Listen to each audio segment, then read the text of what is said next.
नमस्कार, history hub में आप सभी का हार्दिक स्वागत है। तो आज का जो सेशन है ये 125 क्वेश्चंस की एक महा मैराथन है जिसमें भारतीय राष्ट्रीय आंदोलन से प्रश्न उठाए गए हैं। और जैसा कि अभी सीटेट की परीक्षा होनी है 20 अगस्त को और 24 से 28 के बीच में 28 अगस्त के बीच में बिहार शिक्षक भर्ती में जो टीजीटी पीजीटी की परीक्षाएं हैं वो भी शेड्यूल हैं। तो इन्हीं को ध्यान में रख करके ये सेशन लाए हैं और आप लोग सेशन में जुड़िए, सेशन को एंजॉय करिए। जो भी प्रश्न हैं उनको आप लोग समझिए और इसमें रिवीजन करेंगे हम बहुत डिटेल में, जैसा कि जो एक हमारा अपना तरीका है पढ़ाने का कि डिटेल में चीज़ें बताने का। तो आज यहाँ पर क्योंकि आप सभी लोगों ने अच्छी तैयारी कर रखी है तो अब सिर्फ रिवीजन करेंगे। फर्स्ट जहाँ पर बहुत आवश्यकता होगी वहीं पर हम लोग डिटेल एक्सप्लेनेशन करेंगे और एक अपनी जो अब तक तैयारी की है उसको यहाँ पर जांचने का प्रयास करेंगे। और ये पहली क्लास है महामैराथन। हम इस तरह के 4 सेशन लाएंगे, 4 क्लास यानी कि 125 के 4 सेशन, तो कुल 500 प्रश्नों के माध्यम से आपका पूरा राष्ट्रीय आंदोलन तैयार करा देंगे। और आप देखेंगे कि जो प्रश्न यहाँ पर आपको कराए जा रहे हैं इनमें से बहुत सारे प्रश्न आपको अपने पेपर में देखने को मिलेंगे एज इट इज़। ये विश्वास एक्सपीरियंस का ही है कि जैसे अभी तक जो एक पैटर्न है जिस तरह से आते हैं पेपर और जो प्रश्न पूछे जाते हैं उन्हीं के आधार पर इस तरह का सेशन लाया गया। उन्हीं के आधार पर इस विश्वास से कह सकते हैं कि हाँ, यहाँ से आपको प्रश्न अवश्य मिलेंगे। तो जुड़े रहिए सेशन पर और पूरा सेशन देखने के बाद अगर आपको लगता है कि ये सेशन आपके लिए यूज़फुल रहा है और किसी भी तरह से आपकी ये तैयारी में सहयोग कर सकता है, आपको सेशन पसंद आए, वीडियो आपको अच्छा लगे, तो प्लीज़ आप लोग वीडियो को लाइक करिएगा और चैनल को सब्सक्राइब कर लीजिएगा। और अगर अच्छा नहीं लग रहा है तो कुछ कहने की ज़रूरत ही नहीं है, लेकिन अगर अच्छा लग रहा है तो प्लीज़ लाइक और सब्सक्राइब कर लीजिएगा।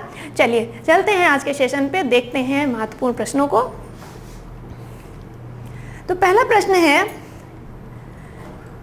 भारत में जिस राजनीतिक संगठन की स्थापना 1838 में हुई उसका नाम था। तो जब हमारा जो भारतीय राष्ट्रीय कांग्रेस की स्थापना हुई है इससे पहले कुछ संगठन बने, तो उन संगठनों के क्रम में जो पहला राजनीतिक संगठन बना, जो भारत का पहला राजनीतिक संगठन कहा जाता है, वो उसकी स्थापना हुई थी 1838 में। और उस संगठन का नाम क्या था? वो था जमींदारी एसोसिएशन, या इसी को कहते हैं लैंड होल्डर्स सोसाइटी। तो आपका जो भी प्रश्न दिया हो, अगर लैंड होल्डर्स सोसाइटी है तो भी 1838 में इसकी स्थापना हुई थी, और अगर जमींदारी एसोसिएशन है तो दोनों एक ही प्रश्न है। तो जमींदारी एसोसिएशन या लैंड होल्डर सोसाइटी, इसकी स्थापना 1838 में हुई थी और ये भारत की प्रथम राजनीतिक संस्था थी, प्रथम राजनीतिक संगठन था। साथ ही इसकी स्थापना से जो लोग जुड़े थे उनमें कई नाम हैं, पर जो बहुत महत्वपूर्ण है उसमें है द्वारकानाथ टैगोर और साथ ही साथ राजा राधाकांत देव। तो द्वारकानाथ टैगोर और राधाकांत देव ये इसके प्रमुख लोग संस्थापक सदस्यों में शामिल हैं, तो ये ध्यान रखना है। साथ ही साथ इसमें 2 ब्रिटिश, वैसे तो कई इसमें अंग्रेज भी शामिल थे लेकिन 2 ब्रिटिश आपको मुख्य रूप से याद रखने हैं, एक जॉन क्रॉफर्ड और दूसरे विलियम काबरी। तो ये जो संगठन 1838 में जिसकी स्थापना हुई वो है जमींदारी एसोसिएशन। क्या ध्यान रखना है इसके बारे में? ये भारत की पहली राजनीतिक संस्था थी, ये पहला राजनीतिक संगठन था। नेक्स्ट देखते हैं। नेक्स्ट है, निम्नलिखित में से किस एक ने 1875 में यानी 1875 में हाउस ऑफ कॉमन्स में एक याचिका प्रस्तुत करते हुए ब्रिटिश संसद में भारत के प्रत्यक्ष प्रतिनिधित्व की मांग की थी? तो किसने की थी 1875 में? यहाँ पर 4 संगठन दिए गए हैं, दक्कन एसोसिएशन है, इंडियन एसोसिएशन है, मद्रास महाजन सभा या फिर पूना सार्वजनिक सभा है। तो किसके द्वारा इस तरह की मांग की गई थी? तो इस तरह की जो मांग की गई थी, ये मांग की गई थी पूना सार्वजनिक सभा के द्वारा, जिसकी स्थापना हुई थी 1870 में। और इसकी स्थापना के साथ जिनका नाम जुड़ा है वो है जी.वी. जोशी, जीवी जोशी, गणेश वासुदेव जोशी। और जोशी जी के बारे में जो महत्वपूर्ण तथ्य है, ये जब 1877 का दिल्ली दरबार लगा था लिटन के कार्यकाल में, तो उस दिल्ली दरबार में जहाँ सब सूट पहनकर आए थे, एकमात्र ये ऐसे व्यक्ति थे जो ऊपर से नीचे तक पूरी खादी की पोशाक पहन कर के गए थे। तो प्रश्न ये भी पूछा जा चुका है कि 1877 के दिल्ली दरबार में कौन भारतीय नेता खादी की पोशाक में पहुंचा था, ये प्रश्न पूछा जा चुका है। तो खादी की पोशाक में पहुंचने वाले जो थे वो थे जीवी जोशी, गणेश वासुदेव जोशी। ये इसके संस्थापक थे। आगे चल करके इसमें जो अन्य महत्वपूर्ण व्यक्ति जुड़ते हैं वो जुड़ते हैं जस्टिस रानाडे, और रानाडे के नेतृत्व में ये संगठन बहुत प्रगति करता है। और आगे चल करके 1875 में यही संगठन ब्रिटिश संसद में भारत के प्रत्यक्ष प्रतिनिधित्व की मांग करते हैं कि आप भारत से टैक्स ले रहे हैं, रेवेन्यू यहाँ से ले रहे हैं, तो कम से कम अगर आप हमसे टैक्स ले रहे हैं तो हमें शासन प्रशासन में शामिल तो करिए। अगर प्रतिनिधित्व तो नहीं तो कर नहीं, अगर आप कर ले रहे हैं तो हमें प्रतिनिधित्व भी प्रदान करें। तो यह प्रतिनिधित्व की मांग की गई थी, वो पूना सार्वजनिक सभा के द्वारा की गई थी। इस प्रश्न का सही जवाब है डी। नेक्स्ट देखते हैं। नेक्स्ट है भारत संघ या इंडियन एसोसिएशन की स्थापना की थी तो किसके द्वारा भारत संघ, ये प्रश्न कभी भारत संघ, इंडियन एसोसिएशन बहुत पॉपुलर है, लेकिन जब भारत संघ प्रश्न परीक्षा में पूछा गया तो बच्चों को या परीक्षार्थियों को कन्फ्यूजन हो गया था, इसीलिए दोनों इसी तरह से लिखा हुआ है। भारत संघ आए या इंडियन एसोसिएशन आए, एक ही संगठन है ये। स्थापना की थी किसके द्वारा की गई? दादा भाई नौरोजी हैं, बाल गंगाधर तिलक है, एओ है, सुरेंद्रनाथ बनर्जी। तो ये जो संगठन की स्थापना की गई थी सुरेंद्रनाथ बनर्जी के द्वारा की गई थी। कब की गई थी? तो 1876 में की गई थी। कहाँ की गई थी? तो कलकत्ता में की गई थी। और भारतीय राष्ट्रीय कांग्रेस की स्थापना से पूर्व ये बहुत ही महत्वपूर्ण संगठन था। अगर कांग्रेस की स्थापना से पूर्व का सबसे महत्वपूर्ण संगठन पूछा जाए तो इंडियन एसोसिएशन ही था। और इस संगठन के तत्वाधान में 2 नेशनल कॉन्फ्रेंस आयोजित की गई थी। तो 2 नेशनल कॉन्फ्रेंस भी इसी के तत्वाधान में आयोजित की गई थी, एक 1883 में और दूसरी 1885 में।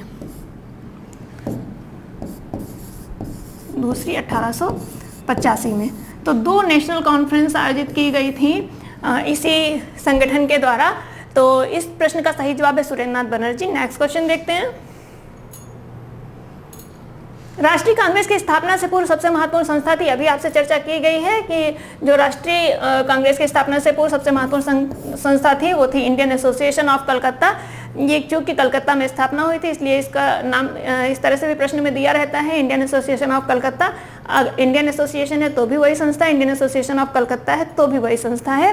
तो यही सबसे महत्वपूर्ण संस्था थी। नेक्स्ट देखते हैं। सुरेंद्रनाथ बनर्जी को किस वर्ष सिविल सर्विसेज से हटाया गया? तो यहाँ पर उस वर्ष का चयन करना है आपको जबकि सुरेंद्रनाथ बनर्जी को सिविल सर्विसेज से हटाया गया। जो आईसीएस परीक्षा होती थी उसमें जो ये सुरेंद्रनाथ बनर्जी थे ये भी चयनित हुए थे और आगे चल करके इन पर कुछ आरोप लगा करके इनको बर्खास्त कर दिया जाता है। तो यही पूछा जा रहा है कि कब इन्हें बर्खास्त किया गया था या हटाया गया था? तो इन्हें हटाया गया था 1874 में। तो इस प्रश्न का सही जवाब है ए 1874। नेक्स्ट देखते हैं। सुरेंद्रनाथ बनर्जी द्वारा स्थापित उस संगठन का नाम बताइए जिसका 1886 में कांग्रेस में विलय हो गया था। तो यहाँ पे पूछा जा रहा है उस संगठन का नाम जिसका 1886 में कांग्रेस में विलय हो गया था। तो ये संगठन कोई और नहीं बल्कि इंडियन एसोसिएशन ही था, जो कि 1885 में जब भारतीय राष्ट्रीय कांग्रेस की स्थापना होती है तब उस समय इंडियन एसोसिएशन की दूसरी नेशनल कॉन्फ्रेंस चल रही होती है, आयोजित होनी थी और उसी के कार्यक्रम में व्यस्त थे सुरेंद्रनाथ बनर्जी। तो जो पहला अधिवेशन होता है कांग्रेस का उसमें शामिल नहीं हुए थे। और आगे चल करके देखते हैं कि जब एक संस्था पूरे भारतीयों का प्रतिनिधित्व कर रही है तो उन्हीं उद्देश्यों को लेकर के 2 संस्थाओं का कोई औचित्य नहीं है। इसी उद्देश्य से 1886 में ये अपनी संस्था का भारतीय राष्ट्रीय कांग्रेस में विलय कर देते हैं। तो जिस संस्था का विलय हुआ था 1886 में वो है इंडियन एसोसिएशन, सी। इस प्रश्न का सही जवाब है सी, इंडियन एसोसिएशन। नेक्स्ट देखते हैं। राजनीतिक सुधारों को लेकर विरोध करने वाले प्रथम भारतीय कौन थे? तो किस चीज की बात हो रही है? राजनीतिक सुधारों को। तो राजनीतिक सुधारों को लेकर विरोध करने वाले प्रथम भारतीय कौन है? दादा भाई नौरोजी, सुरेंद्रनाथ बनर्जी, राम मोहन राय या फिर बाल गंगाधर तिलक है। तो ये जो व्यक्ति हैं जो राजनीतिक सुधारों को लेकर के सर्वप्रथम जिन्होंने विरोध किया वो है राजा राम मोहन राय। राजा राम मोहन राय ब्रिटिश संसद द्वारा भारतीय मामलों पर परामर्श करने वाले प्रथम भारतीय थे। मतलब ये पहले ऐसे व्यक्ति थे जो भारतीय मामलों पर ब्रिटिश संसद में परामर्श देने वाले व्यक्ति थे। तो अब जब ऐसा उनका योगदान रहा है तो निश्चित तौर से सुरेंद्रनाथ बनर्जी से पहले राजा राम मोहन राय का कार्यकाल है, तो वही प्रथम व्यक्ति हुए जो कि राजनीतिक सुधारों को लेकर कर विरोध कर रहे हैं। और किस तरह के इन्होंने विरोध किया? तो इन्होंने जैसे सिविल सेवाओं का भारतीयकरण की बात हुई, या आप देखें तो कार्यपालिका और न्यायपालिका का पृथक्करण कि दोनों को अलग अलग किया जाए।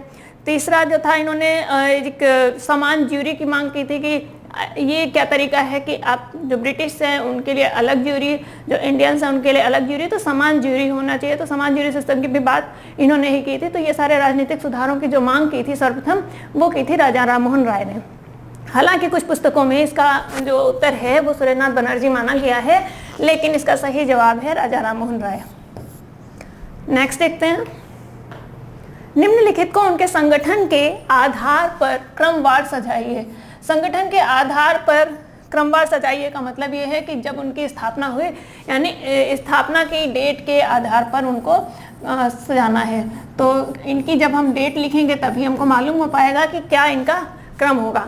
तो बॉम्बे एसोसिएशन, अगर बॉम्बे एसोसिएशन की बात करें तो इसकी स्थापना हुई थी 1885 में, और इसकी डेट बहुत महत्वपूर्ण है क्योंकि 1885 में उसी समय जबकि भारतीय राष्ट्रीय कांग्रेस की स्थापना हुई थी। मद्रास महाजन सभा की स्थापना हुई थी 1884 में। इंडियन लीग की स्थापना हुई थी 1875 में। इंडियन एसोसिएशन, इसकी स्थापना हुई थी 1876 में। अब ये चारों की डेट लिखी है, अब इसी के अकॉर्डिंग हम क्रम लगा लेंगे। तो सबसे पहले 1875 आएगा, यानी कि सबसे पहले आएगा 3, उसके बाद 76 आएगा यानी कि 4, उसके बाद आएगा 1884 यानी कि 2, और इसके बाद आएगा 1। 3421 3421 3421 सी विकल्प में आ रहा है, यही इस प्रश्न का सही जवाब है। और ये डेट्स हमने लिख दी हैं सभी के सामने, जिसकी जो स्थापना की डेट है आप लोग इसको याद कर लीजिएगा, यहाँ से प्रश्न पूछे जाते हैं। नेक्स्ट क्वेश्चन देखते हैं, मद्रास महाजन सभा की स्थापना की गई, ये तो यहाँ पर वर्ष पूछा जा रहा है। तो अभी पिछले प्रश्न में चर्चा की है, इसकी स्थापना कब की गई? 1884 में। और इसकी स्थापना से जो लोग जुड़े हुए हैं वो भी आपसे पूछे जाते हैं, इसलिए उनको हम लोग यहीं पे देख ले रहे हैं। तो यहाँ पर पी रंगैया नायडू इस पे शामिल हैं संस्थापक सदस्यों में, पी रंगैया नायडू, वी राघवाचारी,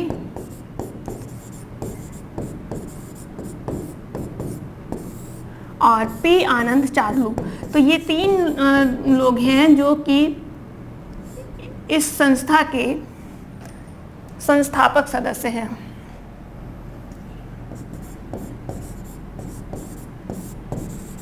तो प्रश्न इसमें ऐसे भी पूछा जा सकता है कि कभी आपसे कहा जाए, आपको 4 ऑप्शन दे दिए जाएं और आपसे पूछा जाए कि इनमें से कौन मद्रास महाजन सभा से संबंधित नहीं है। तो आपको ये मालूम होना चाहिए कि ये 3 संबंधित हैं, शेष जो नाम दिया होगा वो उससे संबंधित नहीं है। आप आसानी से उस प्रश्न को सही कर सकते हैं। तो यहाँ पर इस प्रश्न का सही जवाब है डी, 1884 में किसके द्वारा की गई थी?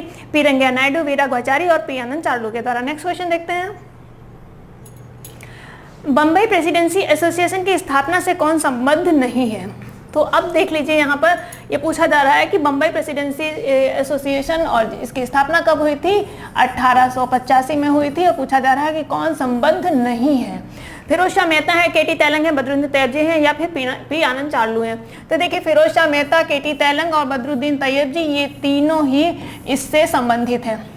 जो बच गए पी आनंद चार्लू, ये किससे संबंधित हैं? मद्रास महाजन सभा से।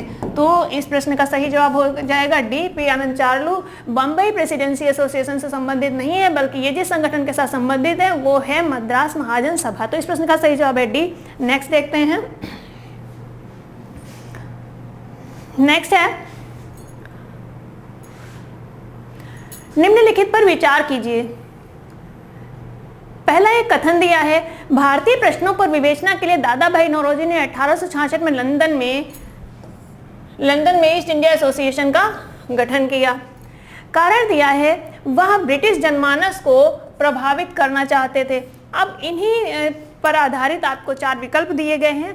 पहला है ए सही है, आर गलत है, दूसरा ए गलत है, आर सही है, तीसरा ए और आर दोनों सही है, आर की सही व्याख्या है, और चौथा ए और आर दोनों सही हैं, ए और आर दोनों सही हैं परंतु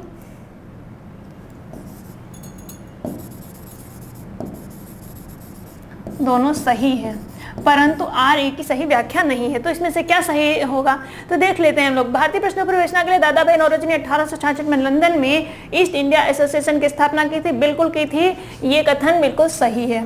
तो कथन तो सही हो गया। कारण, वह ब्रिटिश जनमानस को प्रभावित करना चाहते थे, कारण भी सही है। क्यों? उन्होंने इसी उद्देश्य से 1866 में ईस्ट इंडिया एसोसिएशन की स्थापना की थी। अब देखते हैं कि ये जो प्रारंभिक नेता हैं, ये नेता, इनको ब्रिटिश शासन व्यवस्था में, ब्रिटिश न्याय व्यवस्था में बहुत विश्वास था। इनको लगता था कि हमारे यहाँ जो समस्याएं हैं, ये समस्याएं सिर्फ इसलिए हैं कि हमारे ऊपर जो शासन कर रहे हैं उन तक हमारी समस्याएं नहीं पहुंच पा रही हैं। तो अगर हम उन तक अपनी समस्याएं पहुंचा सकें, वहाँ के जनमानस को प्रभावित कर सकें, तो शायद हमारी समस्याओं का समाधान हो सके। इसी उद्देश्य के लिए ये संगठन की स्थापना की गई थी 1866 में। तो यहाँ पर कथन भी सही है, कारण भी सही है, और कारण कथन की व्याख्या कर रहा है। तो इस प्रश्न का सही जवाब हो जाएगा सी, ए और आर दोनों सही हैं, आर ए की सही व्याख्या है। तो आपको ये भी ध्यान रखना, आपसे भी पूछा जा सकता है ईस्ट इंडिया एसोसिएशन का संस्थापक कौन, तो दादा भाई नौरोजी। कब स्थापना हुई? 1866 में हुई। तो प्रश्न किसी भी तरह से आपसे पूछा जा सकता है। साथ ही साथ इसी संगठन के जो मीटिंग थी 1867 में, इसी में मीटिंग में इन्होंने अपनी ड्रेन थ्योरी को प्रस्तुत किया था। और ड्रेन थ्योरी किस माध्यम से की थी आपको बता चुके हैं प्रीवियस लेक्चर में। इंग्लैंड डेब्ट टू इंडिया नामक पत्र के माध्यम से इन्होंने ड्रेन थ्योरी प्रस्तुत की थी। तो इस प्रश्न का सही जवाब है सी। नेक्स्ट क्वेश्चन देखते हैं। निम्नलिखित संस्थाओं पर विचार कीजिए। अब यहाँ पर 4 संस्थाएं दी हैं और इन पर विचार करके और इनको भी क्रम में ही लगाना है कि किसकी स्थापना पहले हुई। तो सबसे पहले हम लोग देख लेते हैं जो बंग भाषा प्रकाशिका सभा है, ये सबसे पहले संगठन बना। हालांकि ये बहुत कोई इसके अपने उद्देश्यों में सफल नहीं हो पाया और इसकी जो स्थापना की जो तिथि है वो एग्जैक्टली याद नहीं आ रही है, 1834 है। और चलिए हम लोग आगे का देख लेते हैं। लैंड होल्डर सोसाइटी 1838 में इसकी स्थापना हुई थी। बंगाल ब्रिटिश इंडिया सोसाइटी, इसकी स्थापना हुई थी 1843 में, 1843 में। और इंडियन लीग की स्थापना हुई थी 1875 में। तो अब देख लीजिए सबसे पहले जिसकी स्थापना हुई थी वो बंग भाषा प्रकाशिका। तो जिसमें फर्स्ट होगा पहले तो वही सही, तो सी और डी तो ऐसे ही रॉन्ग हो गए। अब हमें ए और बी में देख लेना है। तो सेकेंड नंबर पे देखिए 1 तो हो जाएगा, उसके बाद आएगा 2 1838, फिर आएगा 3 और फिर आएगा 4। 1 2 3 4 ए विकल्प में आ रहा है और यही इस प्रश्न का सही जवाब है। इन तीनों के हमने डेट्स लिख दी हैं और बंग भाषा प्रकाशिका आप देख लीजिएगा। अब ये हमें बिल्कुल एग्जैक्टली याद नहीं आ रही, वैसे संभवतः 1834 है, लेकिन कोई भी रॉन्ग फैक्ट बताने से फ़ायदा नहीं है, आप लोग देख लीजिएगा प्लीज़। तो इस प्रश्न का सही जवाब है ए, 1 2 3 4 इसी क्रम में इनकी स्थापना हुई थी। नेक्स्ट क्वेश्चन देखते हैं। सूची 1 को सूची 2 से सुमेलित कीजिए तथा दिए गए कोड से सही उत्तर का चयन कीजिए। सही उत्तर का चयन कीजिए। तो यहाँ पर एक तरफ सूची में सोसाइटीज दी हुई यानी संगठन दिए, दूसरी तरफ उनके संस्थापक। तो देख लेते हैं। Land holder society, land holder society के साथ कौन संबंधित है? द्वारकानाथ टैगोर और राधाकांत देव हैं, लेकिन अब यहाँ पर सिर्फ एक नाम दिया है। अगर यहाँ पे राधाकांत देव होता तो आप उनके साथ जाते। तो द्वारकानाथ टैगोर से संबंधित। British India society, William Adams इसके साथ संबंधित हैं। इंडियन सोसाइटी या इंडियन लीग, तो इसके साथ जो जुड़े हुए हैं वो है आनंद मोहन बोस। और इंडियन एसोसिएशन आप जान ही रहे हैं, सुरेंद्रनाथ बनर्जी। तो लैंड होल्डर सोसाइटी के साथ में किसका नाम जुड़ा हुआ है? 4 Dwarkanath Tagore. British India society 3 William Adams. Indian society Anand Mohan Bose, यानी कि यहाँ पे सी के साथ 2 हो गया, डी के साथ में 1 हो गया। तो 4 3 2 1 4 3 2 1 ए विकल्प में आ रहा है, यही इस प्रश्न का सही जवाब है। तो इस ए सही जवाब है। नेक्स्ट देखते हैं। सूची 1 का सूची 2 से सुमेलन करिए। फिर एक तरफ संगठन दिए हैं, दूसरी तरफ उनके संस्थापक दिए हैं। तो देखना है इंडियन एसोसिएशन इंडियन एसोसिएशन के साथ में कौन संबंधित है? सुरेंद्रनाथ बनर्जी, यानी ए के साथ हो गए 2। पूना सार्वजनिक सभा के साथ में कौन संबंधित है? तो महादेव गोविंद रानडे, तो बी के साथ में हो गया 3। बम्बई प्रेसिडेंसी एसोसिएशन के साथ में फिरोज शाह मेहता, तो सी के साथ हो गया 4 और डी के साथ 1 हो गया पी आनंद चार्लू। तो 2 3 4 1 2 3 4 1 ए विकल्प में आ रहा है और यही इस प्रश्न का सही जवाब है। और आपको संगठन और उनके संस्थापक याद रखने हैं, यहाँ से प्रश्न अवश्य पूछे जाते हैं। तो इस प्रश्न का सही जवाब है ए। नेक्स्ट देखते हैं, निम्नलिखित में से कौन सर सैयद अहमद के साथ यूनाइटेड इंडियन पैट्रियाटिक एसोसिएशन का संस्थापक था? यूनाइटेड इंडियन पैट्रियाटिक एसोसिएशन, इसकी स्थापना हुई थी 1888 में। आपको ये भी ध्यान रखना है, 1888 में हुई थी और इसका उद्देश्य था कांग्रेस का विरोध करना। संगठित रूप से कांग्रेस का विरोध करने के उद्देश्य से यूनाइटेड इंडियन पैट्रियाटिक एसोसिएशन का गठन हुआ था। अगर यहाँ पर ये पूछा जाए कि भारत राजभक्त सभा, अगर ये इंडियन के बजाय हिंदी में अगर ये वाला हो भारत राजभक्त सभा, तो भी आप सैयद अहमद खान के साथ ही जाएंगे। तो अब इसमें पूछा गया है कि सैयद अहमद खान के साथ उनका सहयोगी कौन था, संस्थापक कौन था? तो ये जो ये थे राजा शिव प्रसाद और इनको एक टाइटल मिला था सितारे हिंद का।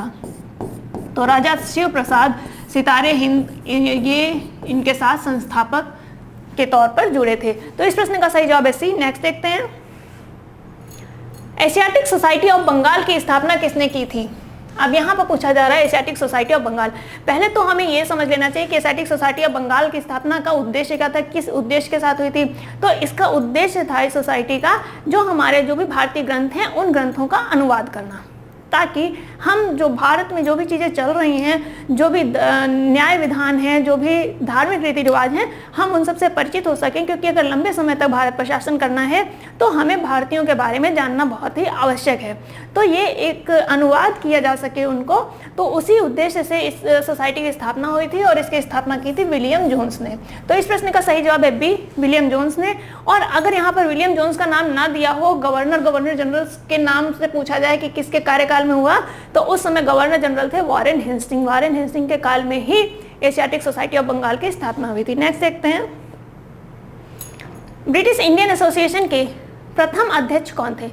अब देखिए 1838 में एक संगठन बनता है जमींदारी एसोसिएशन। तो जमींदारी एसोसिएशन 1838 में बनता है और आगे चल करके 1843 में बनता है British Bengal British India society, Bengal British India society. तो ये जो दो संगठन बनते हैं और इन दोनों संगठनों का जो उद्देश्य है वो उद्देश्य समान होता है। और उद्देश्य क्या है? जमींदारों के हितों की रक्षा करना। तो जब दो संगठन एक ही प्रकार के उद्देश्य के लिए बने हुए तो आगे चल करके क्या हुआ, इन दोनों का आपस में विलय हो गया और विलय होने के बाद एक नया संगठन बना और वो जो संगठन बना उस संगठन का नाम हुआ ब्रिटिश इंडिया एसोसिएशन और इसकी स्थापना हुई 1851 में। और आपसे पूछा जा रहा है कि प्रथम अध्यक्ष कौन थे, तो इसके प्रथम अध्यक्ष बने राजा राधाकांत देव। इस प्रश्न का सही जवाब है राजा राधाकांत देव। लेकिन साथ ही साथ ये सारी चर्चा आपके लिए बहुत इंपॉर्टेंट है कि इस संगठन की स्थापना कब हुई, 1851 में हुई। एक बार प्रश्न ऐसे भी पूछा गया था कि इन दो संगठनों के विलय के उपरांत ब्रिटिश इंडिया एसोसिएशन का गठन हुआ था। तो आपको मालूम होना चाहिए कि जमींदारी एसोसिएशन या लैंड होल्डर सोसाइटी और बंगाल ब्रिटिश इंडिया सोसाइटी के विलय से ये संगठन का निर्माण हुआ था। तो इस प्रश्न का सही जवाब है सी। नेक्स्ट देखते हैं, हिंदू पैट्रियाट किस संगठन का मुख्य पत्र था? तो यहाँ पर एक पत्र की बात हो रही है, हिंदू पैट्रियाट। तो जमींदारी एसोसिएशन है, ईस्ट इंडिया एसोसिएशन है, पूना सार्वजनिक सभा है या फिर ब्रिटिश इंडिया एसोसिएशन है। तो किसका था? तो ये जो पत्र था ये था ब्रिटिश इंडिया एसोसिएशन का। साथ ही साथ आपको ये भी ध्यान रखना है कि इसके संपादन से जुड़े थे व्यक्ति, उनका नाम भी पूछा जा चुका है प्रश्न परीक्षा में। तो ये थे हरिश्चंद्र मुखर्जी। तो हिंदू पैट्रियाट के साथ में जिनका नाम जुड़ा है वो है हरिश्चंद्र मुखर्जी। ये भी बहुत इंपॉर्टेंट है आपके लिए, आपको इसको भी ध्यान रखना है। इस प्रश्न का सही जवाब है डी। नेक्स्ट देखते हैं, किस संस्था के द्वारा सिविल सर्विसेज आंदोलन चलाया गया? तो किस संस्था के द्वारा चलाया गया था सिविल सर्विसेज आंदोलन? इंडिया लीग है, मद्रास महाजन सभा है, बॉम्बे प्रेसिडेंसी एसोसिएशन है या फिर इंडियन एसोसिएशन है? किसके द्वारा चलाया गया था? तो ये चलाया गया था इंडियन एसोसिएशन के द्वारा। इंडियन एसोसिएशन एक बहुत ही महत्वपूर्ण संगठन था जिसकी स्थापना हुई थी 1876 में सुरेंद्र नाथ बनर्जी के द्वारा, और इस संगठन के द्वारा 3 महत्वपूर्ण आंदोलन चलाए गए। एक तो आपको दिया हुआ सिविल सर्विसेज आंदोलन, दूसरा वर्नाक्युलर प्रेस एक्ट जो आया था उसके विरोध में आंदोलन, और तीसरा जो 1883 में इल्बर्ट बिल आया था तो उस इल्बर्ट बिल के फेवर में आंदोलन चलाया इस संस्था के द्वारा। तो यहाँ पर सिविल सर्विसेज है। अगर आपसे पूछा जाए कि इल्बर्ट बिल के समर्थन में किस संस्था के द्वारा आंदोलन चलाया गया, तो इल्बर्ट बिल के समर्थन में भी इंडियन एसोसिएशन के द्वारा आंदोलन चलाया गया था, और वर्नाक्युलर प्रेस एक्ट के विरोध में भी इसके द्वारा आंदोलन चलाया गया था। तो इस प्रश्न का सही जवाब है डी। नेक्स्ट देखते हैं, निम्नलिखित में से कौन एक मद्रास महाजन सभा के संस्थापक सदस्यों में शामिल नहीं थे?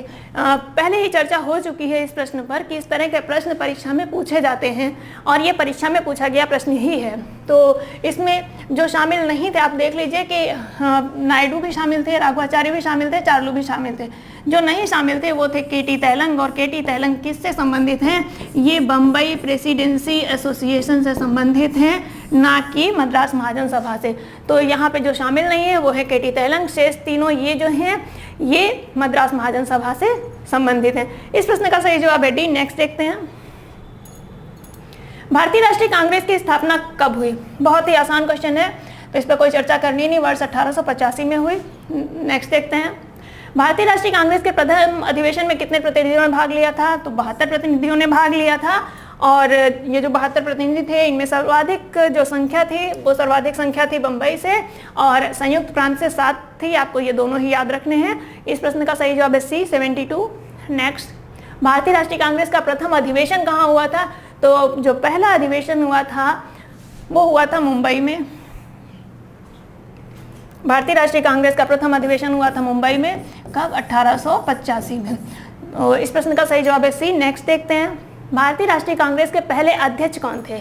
तो भारतीय राष्ट्रीय कांग्रेस के जो पहले अध्यक्ष बने वो बने एक बंगाली WC बनर्जी या व्योमेश चंद बनर्जी। नेक्स्ट देखते हैं, भारतीय राष्ट्रीय कांग्रेस के दूसरे अधिवेशन की अध्यक्षता किसने की? तो भारतीय राष्ट्रीय कांग्रेस का जो दूसरा अधिवेशन हुआ था, और ये दूसरा अधिवेशन हुआ था 1886 में, कहाँ हुआ था? कलकत्ता में हुआ था। और इस अधिवेशन की अध्यक्षता किसने की, ये आपसे पूछा जा रहा है। तो इसकी अध्यक्षता की थी दादा भाई नौरोजी ने। तो इस प्रश्न का सही जवाब है सी, दादा भाई नौरोजी। और दादा भाई नौरोजी के नाम पर 3 बार भारतीय राष्ट्रीय कांग्रेस का अध्यक्ष होने का कीर्तिमान जुड़ा हुआ है। और 3 बार ये कब अध्यक्ष बने हैं? पहली बार बने हैं 1886 में, दूसरी बार बने हैं 1893 में, और चौथी बार बने हैं 1906 में। तो ये आपको याद रखने हैं। तो इस प्रश्न का सही जवाब है सी। नेक्स्ट देखते हैं, भारतीय राष्ट्रीय कांग्रेस की प्रथम महिला अध्यक्ष कौन थी? यहाँ पे पूछा जा रहा है कि प्रथम महिला अध्यक्ष सरोजिनी नायडू, एनी बेसेंट, कस्तूरबा गांधी या फिर अरुणा आसफ मलिक। तो जो प्रथम महिला अध्यक्ष बनी वो एनी बेसेंट बनी। कब बनी? 1917 में बनी। अधिवेशन कहाँ हुआ था? कलकत्ता में हुआ था।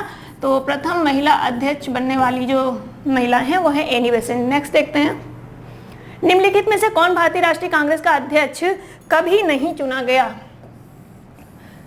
लाला लाजपत राय, एनी बेसेंट, मोतीलाल नेहरू, बाल गंगाधर तिलक। तो इनमें से कौन है? देखिए, लाला लाजपत राय 1920 का जो अधिवेशन हुआ था, एक विशेष अधिवेशन था, सितंबर 1920 में हुआ था, और कहाँ हुआ था? कलकत्ता में हुआ था। इस अधिवेशन की अध्यक्षता की थी लाला लाजपत राय ने, और यहीं पर असहयोग का प्रस्ताव पारित हुआ था। और ये कांग्रेस के जो 3 विशेष अधिवेशन हुए हैं उनमें से ये पहला विशेष अधिवेशन था। यानी भारतीय राष्ट्रीय कांग्रेस का पहला विशेष अधिवेशन कौन सा था? तो वो है 1920 का, और इसकी अध्यक्षता की थी लाला लाजपत राय ने। कहाँ हुआ था? कलकत्ता में हुआ था। किस माह में हुआ था? सितंबर में।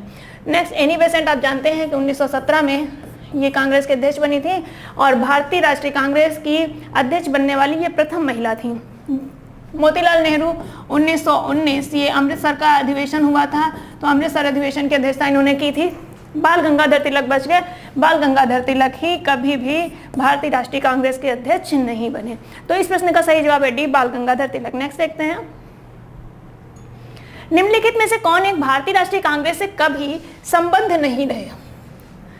फिरोज शाह मेहता, हकीम अजमल खान, खान अब्दुल गफ्फार खान या फिर सर सैयद अहमद खान। तो कौन कभी भी भारतीय राष्ट्रीय कांग्रेस से संबद्ध नहीं रहे।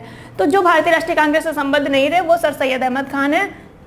ये ना सिर्फ इससे दूर रहे बल्कि इन्होंने कांग्रेस का इसकी स्थापना के समय से ही विरोध किया। तो कांग्रेस की स्थापना के समय से भी अगर कोई उनका सबसे बड़ा विरोधी या प्रबल विरोधी था तो वो थे सर सैयद अहमद खान। और बाकायदा इन्होंने संगठित तौर पे मोहम्मडन एजुकेशनल कॉन्फ्रेंस बुलाई।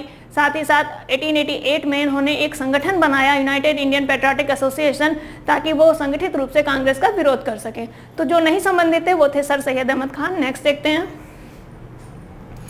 निम्नलिखित कथनों पर विचार कीजिए। पहला है, भारतीय राष्ट्रीय कांग्रेस की प्रथम महिला अध्यक्ष सरोजनी नायडू थी। दूसरा, भारतीय राष्ट्रीय कांग्रेस के प्रथम मुस्लिम अध्यक्ष बदरुद्दीन तैयब जी थे। उपयुक्त कथनों में से कौन सा या कौन से सही हैं? केवल एक, केवल दो, एक और दो, दोनों, और ना तो एक ना तो दो। तो क्या है इस प्रश्न का सही जवाब?